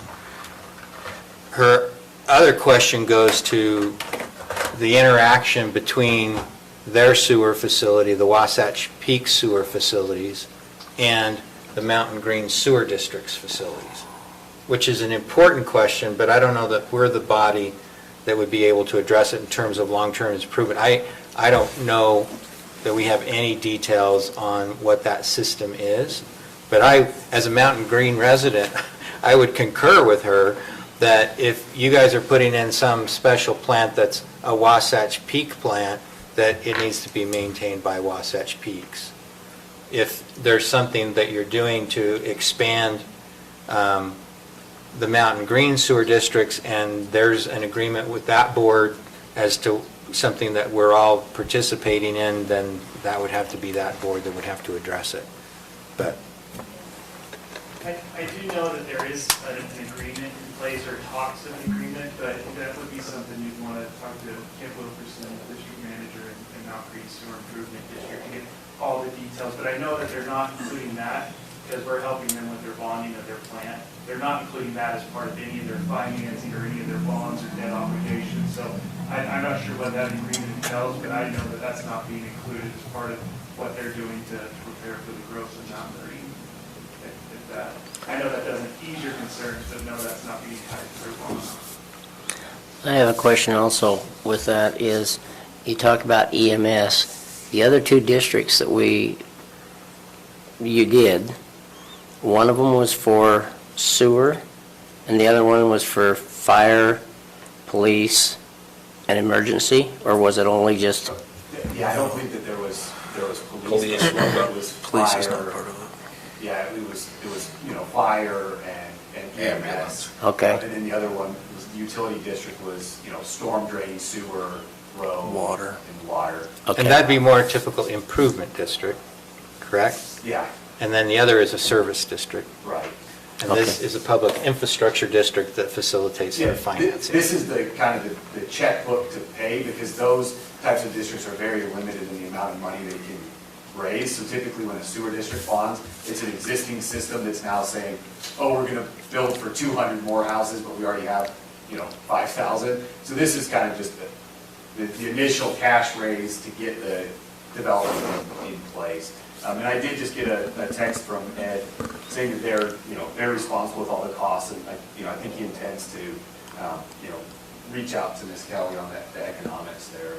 But he has said that they are responsible for all of the costs, and they would be able to tax, solely, as you said, the people within Wasatch Peaks Ranch are the only ones that district would have the ability to tax to pay the O&M. Okay. Okay. To whomever's making the motion, this is resolution CR 2107. Mr. Chair, I move that we approve resolution number CR-21-07, a resolution of the County Commission of the County of Morgan County, Utah, providing for the creation of the Wasatch Peaks Ranch Public Infrastructure District as an independent district, authorizing and approving a governing document and interlocal agreement, approving of an annexation area, appointing boards of trustees, authorizing other documents in connection therewith and related matters. I'll second it. So we have a motion by Commissioner Newton, seconded by Commissioner Fackrell, to approve the proposed public infrastructure district for Wasatch Peaks Ranch development as specifically stated by Commissioner Newton. That one I can't just recall off the top of my head. Any questions on the motion? All in favor? Aye. Any opposed? Okay, we'll move to commissioner comments. We do intend to hold a closed session pursuant to Section 52-4-205 of the code, but we'll do commissioner comments now so that those of you who want to leave, and you're free to do so and after the comments, or you can do so now if you'd like. But all I'm saying is when we come back, we won't have any further commissioner comments. I do have one item to add to our closed session regarding collective bargaining. Okay. Any other commissioner comments that we want to talk about in public? All of which should be talked about in public. No, I don't have None from you? anything. No further updates? The airport, they're still trying to get their bid. That's why we deferred the item. It's Rocky Mountain is slow. It's hard to get bids on anything these days on a timely basis. What was somebody, Did you talk to them about someone interested in taking over that lease? I have not, but I'll follow up with Joe on it. I mean, that's exciting. Yeah. That's That great. is. And very timely. We have to talk about the 30-year term. I mean, I don't have an opposition to that, provided that there are Incremental. mechanisms for the rent Increase. adjustments. Yeah. Yes. So, okay. I think his concern was putting all the infrastructure he would need to do to provide fuel and all that stuff, for the pilots and things, so, Oh, somebody wants to come in and kind of act as an operator. yeah. Okay. All right. With that, I'll take a motion to move into closed session for purposes of discussing collective bargaining and pending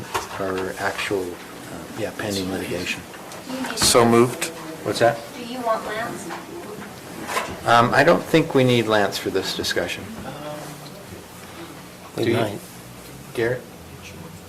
Yeah. I don't know that it's even, but his insight would be. Probably wouldn't be bad. If he's still available, have him come back. So I'll make the motion. Is there a second? Sure, I'll second it. Okay, all in favor? Aye. Okay, we'll let Jeremy turn the camera and